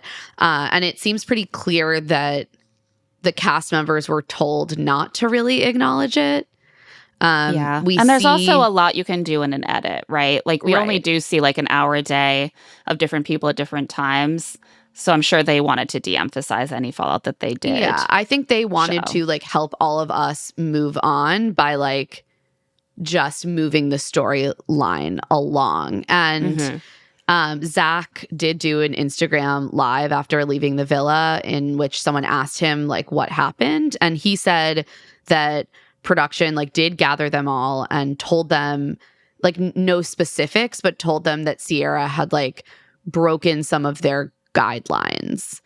And he seemed to indicate that they were at least somewhat aware that she had like said something offensive, but didn't know like what it was. And so he talked about Nick. He was like, I don't know if you can really, he's like, it's weird to like feel bad for someone when you're not even aware of exactly what happened. And I also, you know, you can probably let your mind wander and like, and I don't know. Yeah, it must have been very weird. Like you are hearing like this person that I had this friendship or relationship with maybe did something really terrible. I don't even know what it was, and I don't get to really talk about it with them or, you know, have any sort of like reckoning about it with them. They're gone. So it must be really disorienting. I just keep thinking of like what I would want to do or say if that happened with one of my friends, but the fact that they had some information, but clearly not all of it, makes it even more, they were just in limbo in a sense, but they were like, maybe I shouldn't be sad. Maybe she's like this horrifically bad person. Maybe I just need to move on. And I suspect that all of them will kind of have to do that processing only after they leave the experience. Yeah. And so like I fully understand why Nick didn't leave with Sierra if he's hearing that she did something terrible, that it wasn't a personal situation like her mother is sick, you know. I would also be like, okay, well maybe I don't want to pursue this outside of here if there's something I don't know. And he does seem sad and confused for an hour or two. And then he's like, Alandria. Maybe this is a friends to lovers trope. The way that they keep talking about it as if they are watching themselves from the outside is like so kind of throwing me. Yeah, they're like, okay, we thought we were in one kind of rom-com. We're not. We're in the other kind. It's a friends to lovers movie now. And like, can we will ourselves into it? Yeah. I mean, they definitely like kissing each other. They find each other very attractive. They're friends. And I do think we all had the sense for beforehand, and like even seeing that like brief exploration, I felt like, oh, Nick is into her. Yeah. You know, that was there. I think what's throwing me is that they did make out and then they both came back and were like, there's nothing here. There's no chemistry.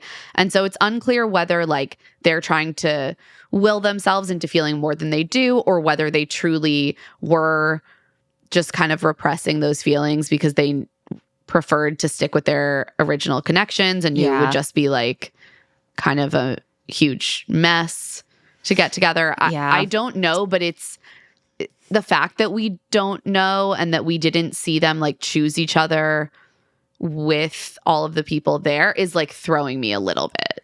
Yeah, I'm trying to stay open-minded because things can change so quickly. But honestly, to me, this kind of put me off Nick a little bit. He's Mamacita's little meatball, and I was like, I can't believe that I'm saying this, but it made me kind of question how genuine he was. I was like, how can you be so locked down about someone, even if you then are questioning what kind of person they are and if you want to be with them? How can you so quickly pivot to someone else?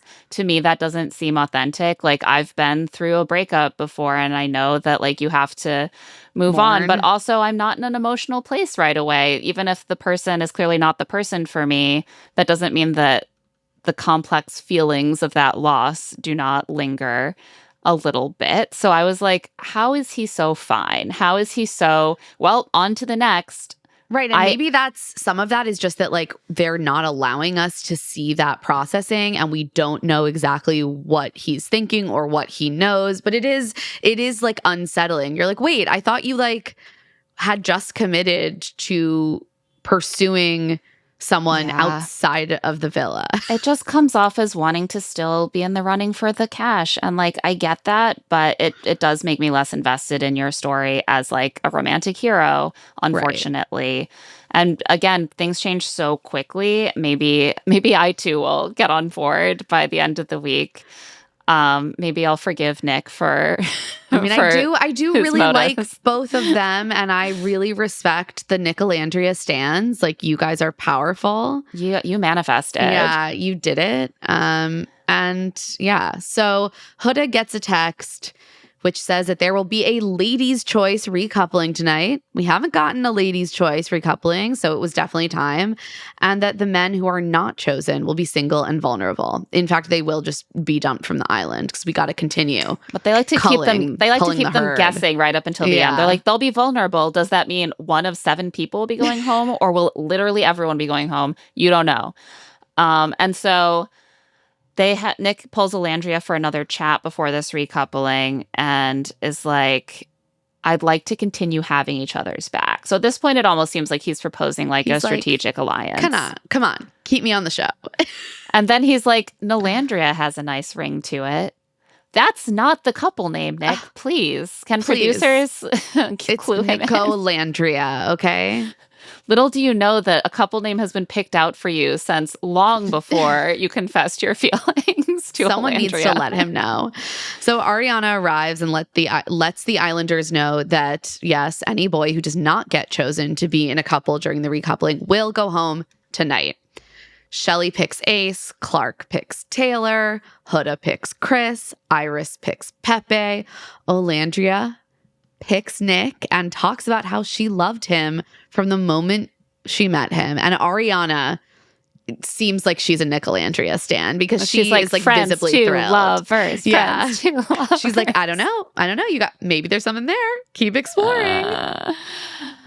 Amaya picks Brian, and this means that Zach and Elan are going home, but like, duh. Of course. Afterwards, the girls all debrief and ask Alandria to spill the tea on her and Nick. And she's like, I've been thinking, what if it was supposed to be me and Nick all along? Yeah. I mean, she's like, maybe it's a friends to lovers thing. Maybe like there's a reason we keep getting thrust back together. I do think that they kind of see like some of the people on this show, more than maybe myself, are much like everything happens for a reason and what's meant to be will be people. Yeah. And so they talk about like fate as if it is like the author of the greatest rom-com of all who's picked out a trope for their story. What's funny to me is that I sort of recognize this instinct in myself from my 20s where I would like have a situationship, but we'd like keep running into each other. And I was like, oh my God, the universe, it's telling me it was us all along. It was not us all along. But like there's something very seductive about that narrative. And I find it really funny that Alandria is just like verbalizing that so directly. Yeah. And it does like the way that Nick and Alandria. Sorry, there's a bug. The way that Nick and Alandria both start talking about their relationship feels sometimes a little bit too much like they are trying to frame it for the viewer. Yes. Like, it's fine. We've actually always maybe had a bond, and like it's actually, which they have, but like the way that they are both like reciting the same lines over and over to the camera or to their friends, it's like they are like spinning a narrative, and it just like feels less genuine to me. And I would have like preferred to see this relationship happen from Nick like choosing her and not from being I agree. Yeah, this is my only option for the money. Let's see what the deal is. It doesn't feel as romantic to me. And they're like, no, it is romantic. It's friends to lovers. Like, it turns out that fate was leading us together. You get it.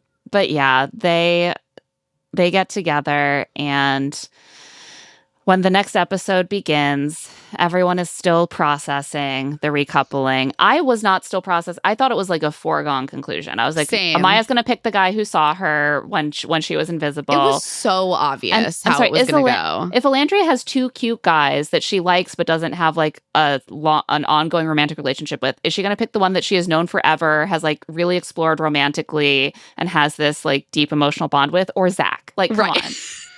Come on. Exactly. This is how in this processing time, though, that is when we get Amaya and Brian's incredible conversation about the Boston, New York commute, which leads to Amaya saying that she feels like she can fly, just like the pigeons back in New York City. But she'd be a really clean, pretty pigeon. Yeah. She'd be like, I'm going to fly just like the pigeons back in New York City, but like a really pretty, clean pigeon. But I'm going to fly. I'm going to be free. She's like, just to be clear, I know you think the pigeons are dirty. I am not one of those. I'm not one of those, but I am a pigeon. A beautiful pigeon. I need a sweatshirt.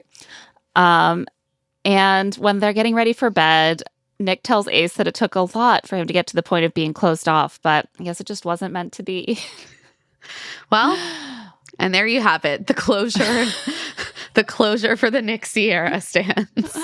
Oh, as a former Nick Sierra stan, this has all just been like so weird and uncomfortable. Claire's really been going through it. Like she was so into Nick. I was so invested. It's like when you're watching a rom-com and like the main couple that seems like it's going to get together at the end never breaks up because it turns out that the woman is a racist. So like this is really disorienting. And then they're disappeared.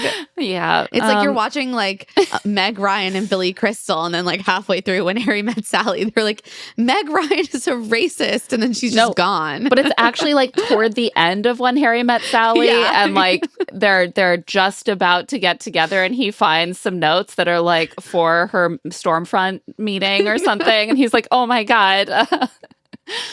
At least he has another good option. So everyone settles in for a nice peaceful sleep, and they get woken up by fake screaming babies. They did not do this challenge last season, which was my first season of Love Island USA, but apparently this is like a Love Island staple. I understand why they wanted to do this, because they needed a challenge that would like really bond these couples, test their intimacy. They're not going to do movie night probably with everything falling apart with our long-running storylines. But like this is also kind of a problem for me, this challenge without long-running storylines, because most of these people basically just started hanging out and now they have twins or like, you know. I don't feel like their partnerships need to be tested by having a fake baby yet if they just started dating like yesterday. I do agree with you. Also, it was triggering for me. I'm sorry. I mean, I think it was also very triggering for Huda. I know. I was like, I relate. I felt bad for Huda in this because everyone's like, ha, ha, ha, ha. And Huda's clearly having like full flashbacks to the early days of being like a teen mom. With apparently a colicky baby. That sounds like absolute hell, being a single teen mom with a colicky baby. They just cry all the time and there's no known reason why, and you can't stop them. And so she's like both confident in her parenting skills, and also she's like, I can't deal with the screaming. I did not miss the screaming. This is horrible. Shelley and Ace are given twins, which they name Chase and Apollo. Why Chase and Apollo, you ask? Well, Chase wants to do a baby name acrostic so he can make his Ace tattoo a kid's name tattoo. No, Ace. Is this a thing? I think Devin on Love is Blind also said that he wanted a kid's name acrostic that spelled out Devin. No, I hate it. Do men need more ways than they traditionally have had to put their like patronymic stamp on their children's names? They're like, your name is literally a branch from the tree of my name. Yeah, Ace is like, the stamp will be on my fucking back. And Shelley is like, whatever you want, babe. Like, let's name her Chase and him Apollo, and then you can get the back tattoo. Whatever, they're fake babies. They named the baby Chase because it's a combination of their names. Oh my God, you're so right. Yes. So funny. Just dying. Honestly, the most I've enjoyed Ace is during this challenge. Seeing him like being stressed and like chatting with his baby, his like fake baby is like, it was so funny to me. While chewing on a pacifier the whole time. And Nick and Alandria name their daughter Hilton because she's bougie, but then when they change her diaper, it turns out that she is a he, so he becomes Marcel. It's like he could have just still been Hilton is actually not gender neutral. Both Marcel and Hilton are gender neutral names. But they're like, no, this doesn't feel right. They're like appalled. Yeah. I have never we cannot have a son named Hilton. Ridiculous. That's too close to Paris Hilton, who has the last name Hilton, much like her father. So Chris and a hotel chain. Chris and Huda go for Layla because that's what Huda wants to name the baby. And Chris tells Huda he wants at least 3 kids and preferably more. And she's like, oh, my cooch is done for. And I'm like, honestly, yeah, if you procreate with a 6'8" man, and she's like small. Yeah. Procreate at least 3 times. I would shudder for my uterus and my cooch, all of it. Yeah, no, that's when they start talking about what they want for their families. Some of them want completely different numbers of kids within their couple, and you can tell that they're not taking it seriously because they're just kind of like, "All right, yeah, because you want you want 4 kids, whatever. I want 2, whatever." They're like, I am maximum age 25 currently. Yeah. And I'm sure that when I have my 4 children and you have your maximum 2 children, we will be with other people. Exactly. I think that was Pepe and Iris, where their numbers were completely different and they were not even like, oh, wow. They were just like, okay, whatever. Taylor and Ace do a funny bit because they're about how they're the only fit parents in the villa because Pepe and Iris just keep leaving their babies lying on the countertop while they cook. You literally see the baby like splayed out while they're like flipping pancakes. Let she or he who has not cooked with a baby on a countertop cast the first stone. You gotta cook. Eventually the men take the babies so that the ladies can go to the beauty room. Honestly, also all of this felt so much like actually having a newborn. I was like, I've been up for hours. I'm sweaty. I'm disgusting. Can you please take the babies so I can wash my face? Like that has been my life for like years at a time. Yeah, like, I can't believe I'm watching like, this. Full body like anxiety attack. 100%. And meanwhile, these sex idiots are just like giggling, flipping pancakes with the baby on the counter. Yeah, and like Nick is like taking his baby to like watch him pump iron. I was like, is that an activity that babies traditionally enjoy, watching their fathers weightlift? No. Well, I mean, with a real baby, you can use the baby. I don't know how heavy these dolls are. You can use that baby for some strength and resistance training. Nick was using actual pumping weights, and the baby was just there. Something that's true to life but not fair is that the babies have different personalities, and some babies will just chill and watch you do stuff, and some babies cry all the time. And some of the couples got very chill babies who let them do whatever, and others got colicky babies. And after this, Nick and Ace chat, and Nick admits that he thought his connection with Alandria was going to be platonic. But then they started cuddling that night, and he got a fiery feeling in his chest and flutters in all parts of his body. And I'm like, yeah, Nick, she's one of the most beautiful women you've ever seen. You've always been attracted to her, and your bodies were pressed together in bed, and you're surprised that you had sex feelings? Shocked. I'm not. That's not the part I'm surprised about. And then Ace makes a comment about how his daughter shouldn't be hearing this conversation, but his son can. Ace, we're doomed. You were winning me over. And then you say shit like this, and I just sour all over again. I know that there's some level that's a joke because they are dolls, and so it doesn't matter who can hear them, and you know, they're doll babies.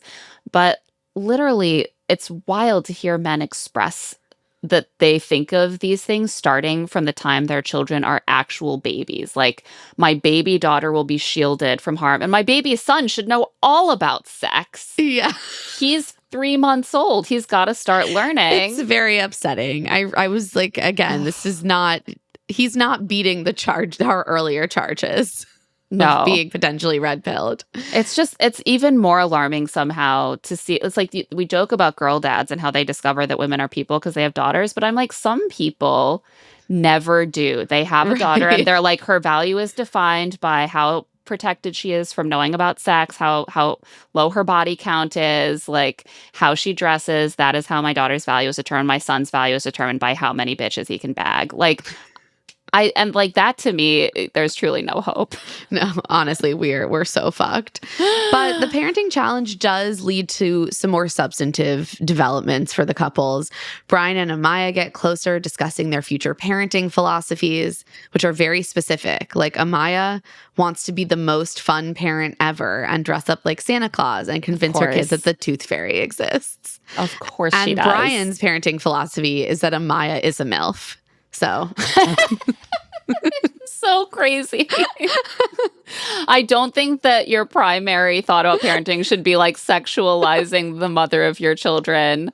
That's separate from your parenting. No, that's his whole parenting philosophy. That's what he thinks. That's for you to do when the kids are out of sight. I just imagine like Amaya dressed up like Santa Claus being like, ho, ho, ho. And Brian being like, oh, isn't your mama hot? Like she is Get the it sexiest in. Santa Gotta Claus. get it in. And so Amaya offers him some breast milk. Sexy. Iris says that her purpose in life is to be a mom, which I guess is why she wants so many kids. And if that is what she personally feels called to do, then I love that for her. Nick and Alandria both want at least 2 kids, and they want a 50-50 parenting partnership. Love that. Nick almost immediately is like, would you be okay being a single mom? And I was like, that's a very weird question, Nick. It's so odd. And Alandria is like, I mean, if I had to be, then like, yeah, but She's like I'm not, that's not like the goal.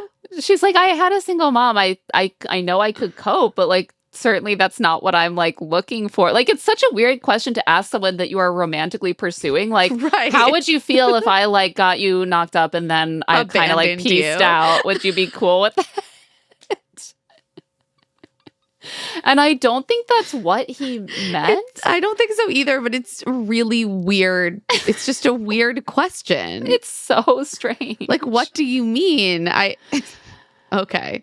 Ace is getting very concerned that he and Shelley aren't great at teamwork. They're just 2 strong, capable individuals who make great parents individually. I feel like he's kind of like picking at her about it also. I know they're like mutually not getting along, but she's trying to sort of laugh and have fun with it. And he's like, no, this is not going well. This is bad.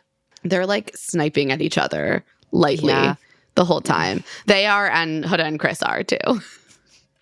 Chris and Huda are sniping at each other not so lightly. Yeah, no, it's not light at all. This is when I was like, oh, Huda. Yeah, it's all falling apart. So first, Chris leads a mommy daddy baby yoga class for the group. And he goes around the group and asks all the other parents how they're feeling about the experience. And they all say something. And then he doesn't ask Huda. And she's like, well, fuck me, I guess. Huda, and the others start being like, oh, so what accident. about your child? And so then he talks about how he feels about parenting and then doesn't ask Huda. And she's like, well, fuck me, I guess, again. But then they just have the class. And I'm like, oh my God, I'm such a Huda. I would also be so annoyed, but I wouldn't want to like directly say something. So I would just say something bitchy quietly. No, I know. I was like, oh God. So they get through the class and she asks him to put her yoga mat away because she's with the baby. And he's like, okay. And then later, while the girls have brunch, the men do an obstacle course and race with their babies around the villa. This is really capturing what it's like to have kids. And Huda still can't stop kind of needling him. Like they're all She's like, watching. what are you doing? What are you doing? Why are you like holding the baby that way? They're all watching from like the balcony area while the men are changing the babies. And she's like, sorry, I think a bug like literally. oh no. Is it a small bug? Yeah. See, Amaya, there are bugs in New York. She's watching from the balcony and she's like, Chris, don't like rip off the baby's shirt while she's crying. And he's like, she's not crying. And That's someone else's baby. That's someone else's baby. And she's like, well, you still shouldn't rip her shirt off. And just kind of like nitpicking, like, don't dress the baby in that outfit. And he starts kind of pushing back in front of the group and being like, don't tell me what to do. And she pushes back on his pushback. And it kind of becomes this very tense moment that, especially because they're far apart from each other, she's on the balcony and he's down there and they're talking to each other in front of the group, is very public. And it's not looking good. It's looking like they are both really irritated with each other. And that Huda is also kind of like, oh, this escalated more than I expected. And now he's like upset and I didn't expect him to be upset. And so he ends up approaching her and asking her about what's going on. And she's like, it's kind of triggering for me to relive this stage of parenting. And I was doing everything for her when she was born. And like, it was a lot. And he asks her for some feedback. She brings up a few things that bothered her. And he's kind of like, okay, got it. And she tells the camera that she appreciates how he handles himself in these situations. She really appreciates that he takes it on board. But to me watching, and it becomes clear later that I was not wrong, it seems like he is also still pissed at how Huda handled this. And that doesn't really make it into their conversation. So it's just kind of simmering. I think the misstep that he makes here is I think Huda made some missteps in her behavior, but Huda does ask him, is there anything that I can be doing better? And it's clear that he just doesn't want to have a fight. I think he's trying to be I'll just get over it.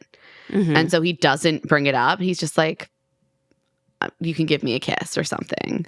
And then she looks around she doesn't want to if anyone's there. And he's like, what? Is there a problem? Kind of confused. And she's like, oh, nothing. And he ends up kissing her on the forehead. But it just, she's being like, oh, do you want to have another? Kind of teasing him for wanting to kiss. And she's looking around is anyone going to see? And he's like, what is this? She doesn't want to kiss me. That's the one thing that I kind of asked for. And she's being weird about it. And he, again, doesn't say anything about this bothering him, but it's clear that it does. Yeah. So after the challenge wraps up, we learn that Clark and Taylor won. Huda and Chris, Nick and Alandria, and Pepe and Iris also passed. Ace and Shelley and Brian and Amaya failed the test. What does that mean? Based on what criteria? I have no idea. It's so baffling. And so, at least at this point, the babies are taken away. It's time for the couples to mingle. God, I wish this is how parenting worked. It's you have a really tough day and then the babies are just gone and you get to take a nice shower and have a cocktail with your partner. Yeah, I was like, that's why it rules being an aunt. Yeah, exactly. That's sort of how it works. They really had an intense aunt and uncle day. So Nick tells Alandria that before coming on Love Island, he was asking ChatGPT how to adopt a child as a single dad. Okay, so there is so much going on here that we need to unpack. My main takeaway was wait, are the kids, did they just use ChatGPT instead of Google? Yes. It's upsetting. Yes, it's bad. It's really, really bad because ChatGPT, first of all, it makes stuff up, and also the earth is weeping. I've seen people on mommy groups on Facebook recommend asking ChatGPT about really sensitive legal questions. No. And I'm like, no, they shouldn't do that because they could just make shit up or pull laws from other states or outdated laws. There are so many reasons not to do that. Also, where is that information go? There's no client attorney privilege with ChatGPT. Right. Or you could just look up your state's laws around this and read them on the official website. Bizarre. Nick could also literally look up if he is interested in adopting as a single father. He could look that up and read about it. He doesn't have to ask ChatGPT. There are a lot of vetted resources, but yes, people do just ask ChatGPT, even though it makes stuff up because they want it to be, sort of said to them conversationally by an LLM. Also, maybe this is why he asked Alandria if she would ever want to be a single mom, because it's just something he was thinking about for himself. Yeah. And also, he seems to think that having a baby would just be having a little travel buddy to take everywhere. And I think that maybe he does need to look up some non-ChatGPT resources about what it would be like to adopt a baby as a single dad. Because I don't think Nick's at that point in his life right now. Yeah, you certainly can travel with the kid. Apparently his parents took him a lot of places growing up and he wants that experience. But it's when you're on the parent side of that, especially if you're a single dad with a baby, I don't think it's going to feel like having a fun little accessory. It's he thinks of it as a Pixar sidekick. Well, that's the thing. It doesn't sound like he's talking about as a family we will travel. He's I get up and go and I take my baby and it's we go all over the world together, me and my baby. He's providing snarky little comments and wagging his little butt and we're having adventures together and yeah, this isn't a Pixar movie. Alandria is a big Auburn football fan because she loves underdogs. And Nick says, like, we love a girl who watches football. And yeah, I guess that's the equivalent of a boy who watches rom-coms. But I wish that boys would get more into competitively being like, no, I love rom-coms, actually. Are you kidding? Like, it's like a crisp fall day. I'm inside under my blanket with Nora Ephron. You know, the way that women are like, oh, all football season, I'm like in my face paint and I'm tailgating, you know? Like, we know you like a girl who watches football. Chris tells Brian about his little hiccup with Huda, but says they recovered well and it was triggered by her missing her daughter and also just like remembering the hard times with her daughter. And then he admits that he folded, which contextually it's clear that this means that he and Huda hooked up. Yeah. And it also is phrased in a way where I'm like, he's been telling the guys like Huda is trying to get with me in bed at night. And I'm like, no, like I finally folded is like. Or had he like promised himself he wasn't gonna sleep with someone in here? I don't know. Yeah, it just kind of seems like it was almost something he had talked about to them before. Because Brian seemed to know exactly what he was talking about. Brian was like, haha, yeah, man. Yeah. He's like, I'm going to do that soon, too. I can't. And I'm like, you just met Amaya, like, yesterday. And I don't know. I love Huda and Chris together. I wonder if maybe things are getting a little more serious for her now that they have had sex. And I'm like, that can be tough for her when things get serious. Like we've seen her do pretty well at keeping things even with Chris while they've been on a more casual basis. Once she gets invested, she starts to self-sabotage and like panic. Yeah. Well, it's just really scary for her clearly to be invested. And so she tries to control the situation and relatable, but like it doesn't work for her. Alandria chats with Shelley, and I found this conversation very bizarre because Alandria is asking her about her conversation with Nick. She's like, I just had this chat with Nick. Did it look natural from the outside? And Shelley says, yeah. And Alandria's like, good, because it feels natural. And we started seeing more and more of these conversations. They become hyper aware of how they're perceived for obvious reasons. But like the constant like hints that they are thinking about whether they are coming off as genuine, coming off as natural, coming off the way they want really takes me out of whatever they're building. Yeah. No, I agree. Like, why do you need to know how it looks from the outside if you're not assessing how the audience is responding? Yeah, I couldn't tell if she was, I mean, obviously in part, they're all operating like with this question about the public. I also just, wonder if Alandria was like trying to get a sense of like from her fellow islanders, like do her friends feel like she's faking it in some way? Like there's like a self-consciousness there, and it's hard to tell what exactly is like triggering it. Yeah. I think that again, contextually, I've become very cynical about everything because of how everyone's just like rushing to get into a couple at the end, and it just doesn't feel as authentic. And then when they make these comments that seem so focused on outside perception, it really fuels that. Shelley plans a s'mores date for Ace by the fire pit, and somehow she has no idea how to make s'mores. It's super simple, actually. And she's like, my girl Alandria, no questions asked. She's like, yes, I will walk over to the kitchen and help you pick out graham crackers. I was dying. She's that's like, my Alandria. girl. Alandria is helping me so much with this date. And I was like, clearly production has like put together a platter of all the supplies already. Alandria did nothing. Well, it's also like, it's s'mores. Like, even if you need Alandria's help because you don't know how to make s'mores, the lift is very light. It's like graham crackers, but it's not even like they didn't even have a waiter. You know, like I know she didn't need a waiter. She just needed a s'mores concierge. And after this, Ace is really, and she lets Ace show her how to put a marshmallow on a skewer. Like, that's courtship. She's like, I'm just a girl. I don't know how to put this marshmallow on a skewer. I know that you love to teach women things.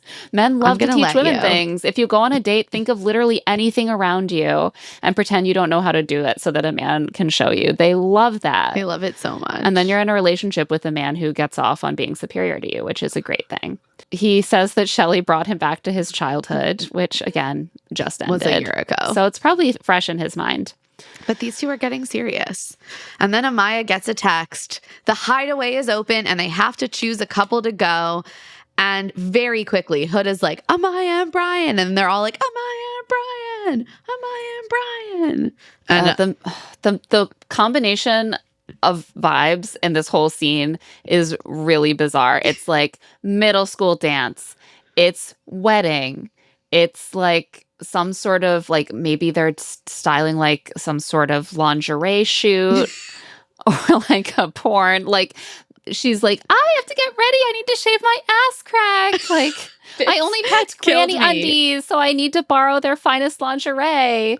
And they're literally like dressing her like a Barbie in hot pink lingerie, kneeling around her, adjusting it like they are her seamstresses. That was giving very like a bride getting ready for her wedding. But then like Brian looks as if he is like heading to the frat house after like a night in his dorm. Like he's wearing boxers and a tank. He's like, oh yeah, I'm just gonna wear boxers, and then he literally does wear boxers and a tank top and slides. And he's like, my contribution is a can of Ready Whip. Let's fucking go. He's holding a can of Ready Whip in his hand, dressed in his underwear. I was like, look at this goddess. This is what you bring to the table. Yeah, look at the effort she's made. You're in slides.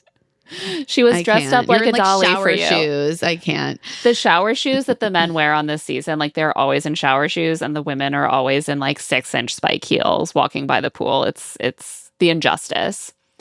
And then their girl and boy groups hype them up by clapping and chanting, and they send them off together with a rousing co-ed chorus of "Gonna eat that kitty in the hideaway." Eat that kitty. Eat that kitty. Eat that kitty in the hideaway. I keep like singing this. It's been really stuck in my catchy, head. Unfortunately. I was unfortunately like saying it to Adam this morning. I was like, eat that kitty in the hideaway. He was like, I have to go to work. Yeah, he's like, literally, I'm leaving for the office. Like, I was like, eat that kitty. Eat that. Like, there was just something about this that was so like sexy wedding send off, almost like ritualistic, like prima nocta, like. And now we send them off to have their first sexual encounter. We all watch and applaud, and they're will come back when they've mated. The bloody sheet afterwards, yeah. Like, has the hymen been?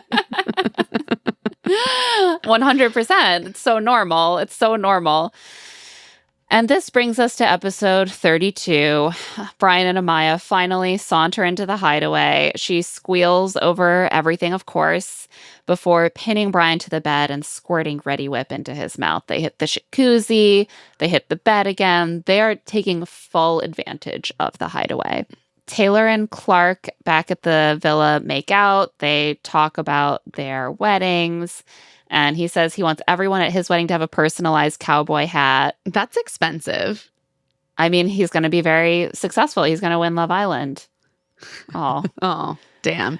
I mean, it's going to cost more than $100,000 after taxes to throw that wedding. And then he asks if she wants a wedding because he knows some women just want to go to the courthouse. I'm like, look at her. Look at her nails. Yeah, she's like, just want to go to the courthouse. I want an extravagant wedding, and I will be doing a boudoir shoot for my husband, and my colors do include light pink.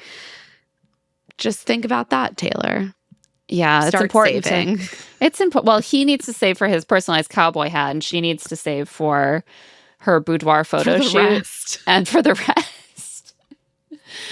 Huda and Chris talk about how he likes her a lot, and she jokes that she's going to go throw up. Like, oh, that's so too sweet, you know, oh, I'm going to go throw up.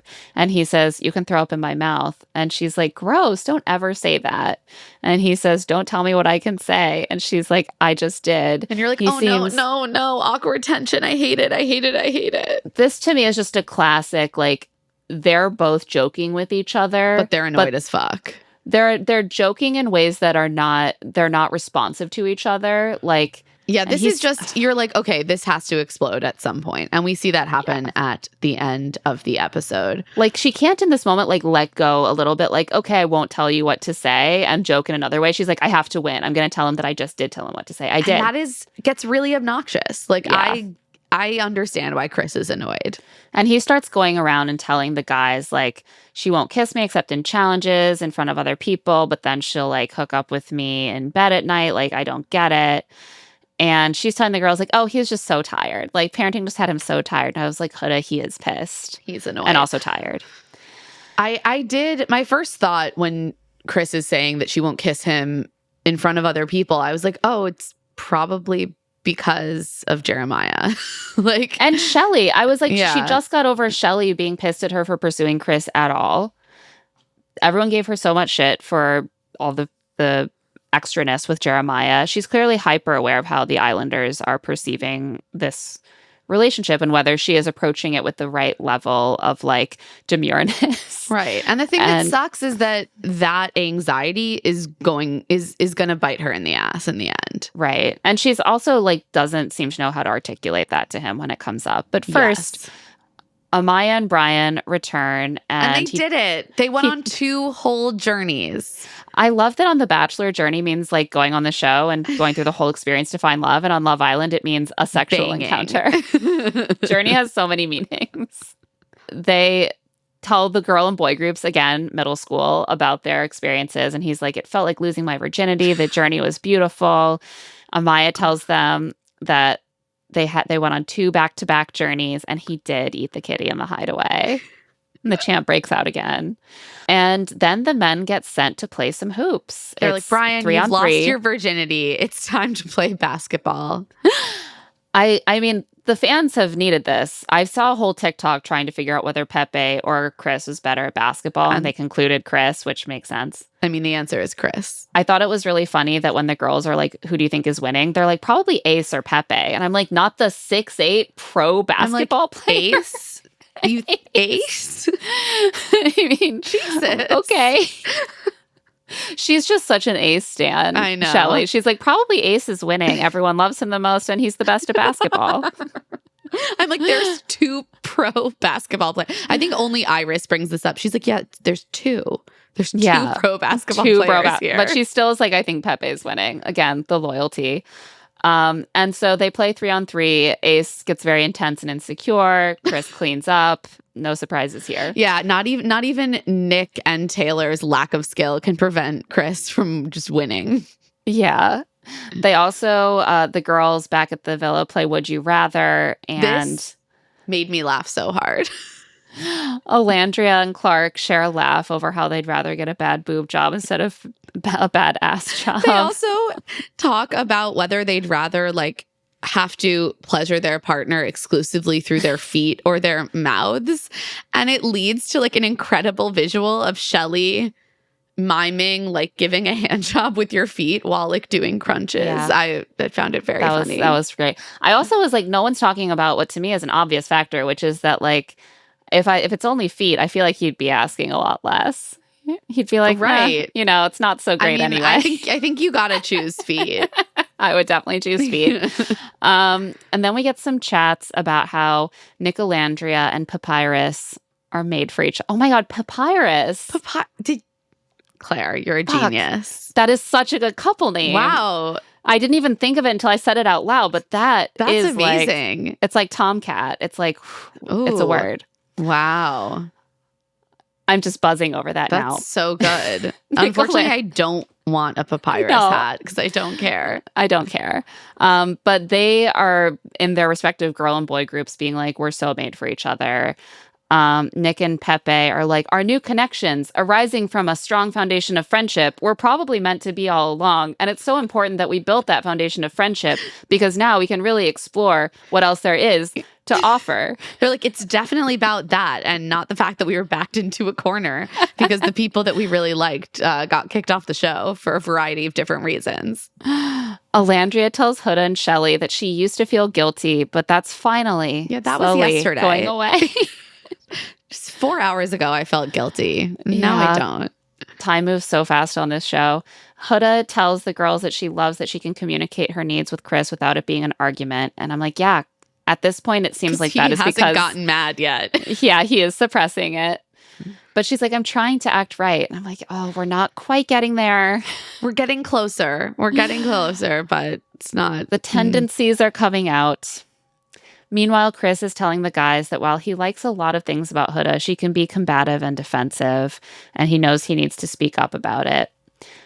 Taylor is like glowing. He's like, I've never felt like I feel about Clark before. I really want to close off, and they cheer. And I'm like, yeah, are more options even coming at this point? Like, you are de facto closed off. I know, that's what's so funny. I'm like, there's no need to close off, guys. You're all closed off. Yeah, We're done here. They've all passed the threshold of relevance for closing off. The boys return, literally limping, especially Ace. And Amaya's like, they're all like, oh, I'm hurt. I'm sore. Imagine if they got cramps the way we did with our monthly cycle. God forbid. Honestly, correct observation, Amaya. Thank you for your service. I'm so obsessed with her. During beauty hour, Taylor enlists the men to learn a choreographed cheer performance in which they spell out Clark's name with their bodies, and then he asks her to be exclusive. To be honest, I also loved this. It was delightful. I think men should do more choreographed dances and little routines. Yeah. Going back to the talent show theme that that Joe suggested. It was ridiculous and cheesy and a little embarrassing, and that's fine with me. Yeah. After this, Chris and Huda sit to chat, and he asks her why she looked around before kissing him when they had the baby. And she says that it feels like PDA to her, whereas the bedroom stuff feels more private. Even though they're all right there, they're not like looking at them, I guess. And I was really frustrated by this conversation because I thought that they both had valid perspectives. And if she had let him talk, and if she had been able to maybe articulate herself and what she was feeling a little more clearly, I think they could have found resolution here, but that is not what happens. No, instead she keeps cutting him off, which, like, I have definitely done that to my partner, and I've had my partner do it to me, and it's just really bad. It is, you cannot reach resolution if you're not hearing the other person and letting them speak. And he's getting really pissy. Yeah. It's not like she's cutting him off and doesn't even notice. He's like, let me finish. Please let me finish. You're cutting me off again. Oh, it's so painful to watch. And finally, she lets him speak. And by this point, he's so annoyed that what he comes out with is, if we can't kiss it all out here, what's the point of having sex? Which is wild. Brutal.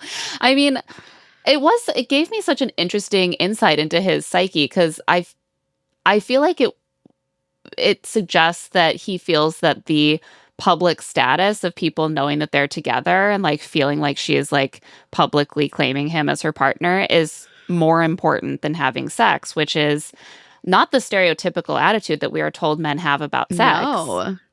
Very interesting. But it's delivered in a way that is obviously sort of hurtful. It's like, sex with you isn't really valuable. If you don't want to do PDA with me, that's what matters. And she has no ability to articulate herself. So instead, she's like cutting him off, and then just walks away. It's an absolute disaster of a conversation. It really couldn't have gone worse. Yeah. And she really needs to convey something to him that she is unable to articulate in this moment. And he is unable to kind of like intuit what might be behind this behavior, except her being embarrassed of him, which I think to the viewer is clearly not the case. Yeah. But to him, he's like, she must be embarrassed of me, or else why would she want to keep it private? And so he ends up going to Amaya to ask her about it, and confides that he feels like she is embarrassed. And Amaya's like, no, you're so valid in your feelings, but I don't think that's it. She's probably just emotional. She's not hearing you out right now, but you guys can work it out. And then she takes his perspective to Huda and is like, he thinks you're embarrassed of him. And Huda's like, no, I'm not embarrassed. I just think maybe this is a stage where we should just kiss in private and keep something for ourselves, because that's what I need. And Amaya's like, are you sure it's not about the other islanders? And I was like, thank you, yes, Amaya. It is, because I kissed Jeremiah in front of everyone and that didn't go well. And I'm like, yes, I guess we need Amaya as a mediator in all of Chris and Huda's arguments. Like, literally asking all the right questions. I was so impressed. My hero. I was so impressed too. I think Amaya should win Love Island as an individual. That is my strong opinion. She is the only thing keeping this season going in any capacity. And I think she could keep Chris and Huda going after this. They just need to FaceTime her whenever they fight so that she can talk them through it. Fair is fair. And then they're all summoned to the fire pit for a dumping. Really rough timing for Chris and Huda because they have no time to hash it out before the episode ends. We learn that America has voted for their favorite couples. I mean, we already knew that because we did vote, but the Islanders learn via text. And the couple with the fewest votes who ultimately gets dumped is Clark and Taylor. And it's a real bummer, but honestly feels a little bit correct for this season, which is like, as soon as a couple gets serious and seems solid, they must leave. They must be swiftly exited. Literally, like, this is such a problem. We can't have a serious couple that's lasted more than 3 days in this house. Yeah, no, going a little too well for you guys. You gotta go. And honestly, looking around the circle, I was like, it's gonna probably be Clark and Taylor, but especially when they had Nick and Alandria being the last vulnerable couple made to stand up with them, you know, I was like, it's obviously not Nick and Alandria. They are like, there's a huge Nick Alandria segment of the fandom who are like desperate for this to happen. Of course, they are not going to get voted out here. I thought that it was going to either be Clark and Taylor or maybe Pepe and Iris. I personally think Pepe and Iris should be the ones to go next. But I do feel like there are people who like Pepe and Iris individually, and therefore they like, I just am like, and I like them individually too. I just feel like they are not giving much, and I haven't seen enough of their couple to be like, I need them in the finale, whereas the other couples are kind of more sticky to me. Yeah, I almost wonder if we need like voting to kick people off instead of voting your favorite couple with this season. Because I feel like Taylor and Clark were no one's favorite, so they were going to lose this vote, but I think they were not many people's least favorite either. Maybe so. I mean, I do think that they're the only couple, because people have played it so safe. They're the only couple that really has much like stink on them, aside from maybe Ace and Shelley. But like, I feel like also Huda and Chris, because people hate Huda. I don't know. But they also have a lot of fans. I feel like part of the problem is that Taylor doesn't have that kind of devoted fandom who's just like happy for him to be happy. I think that his people are much more attached to Alandria, and 100%. There's that backlash that whether it's fair or not, there just aren't many other couples with strong feelings around them at all. It's sort of like, well, yeah, Pepe and Iris seem a little like convenient, but they're nice. They're nice, and what other option did they have? You know, they had no control over getting thrown together last minute, as opposed to the other couples that they wanted to explore earlier. You know, that's what a lot of the couples are like. You're like, they're making the best of a bad situation. And with Taylor and Clark, you're like, well, Taylor created a bad situation, right?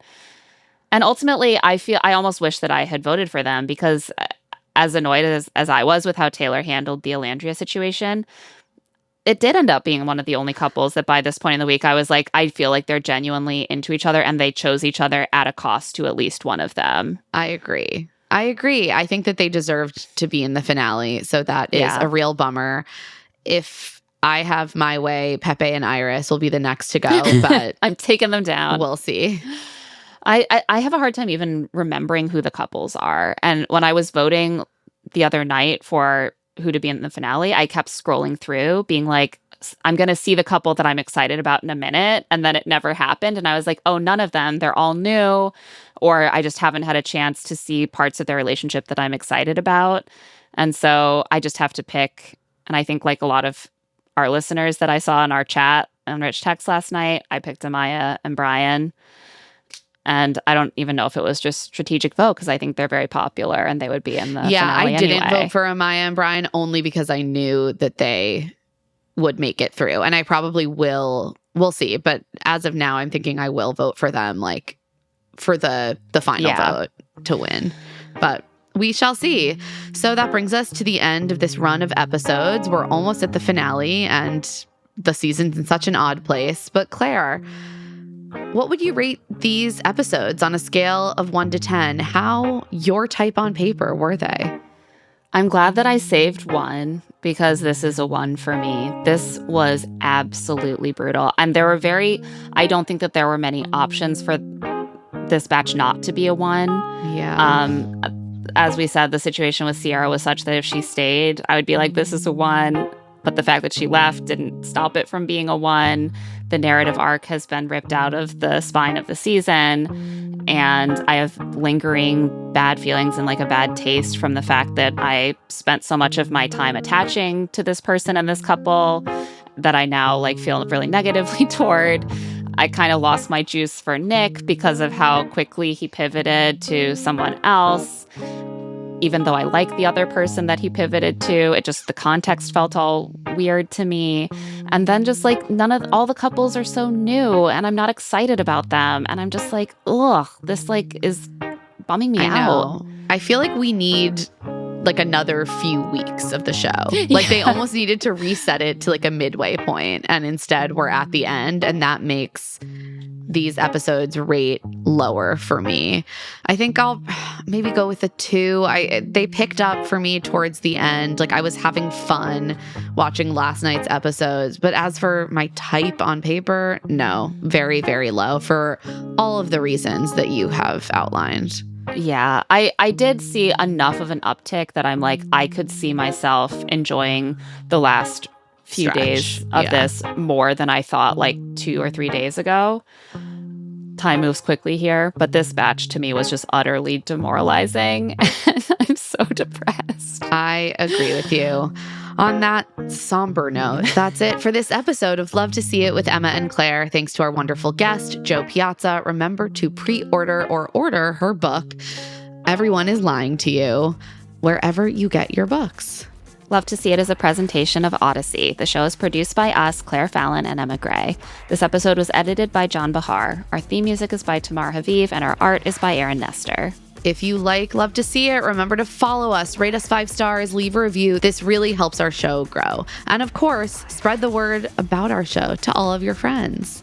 If you want to get in touch, you can email us at claireandemmapod@gmail.com.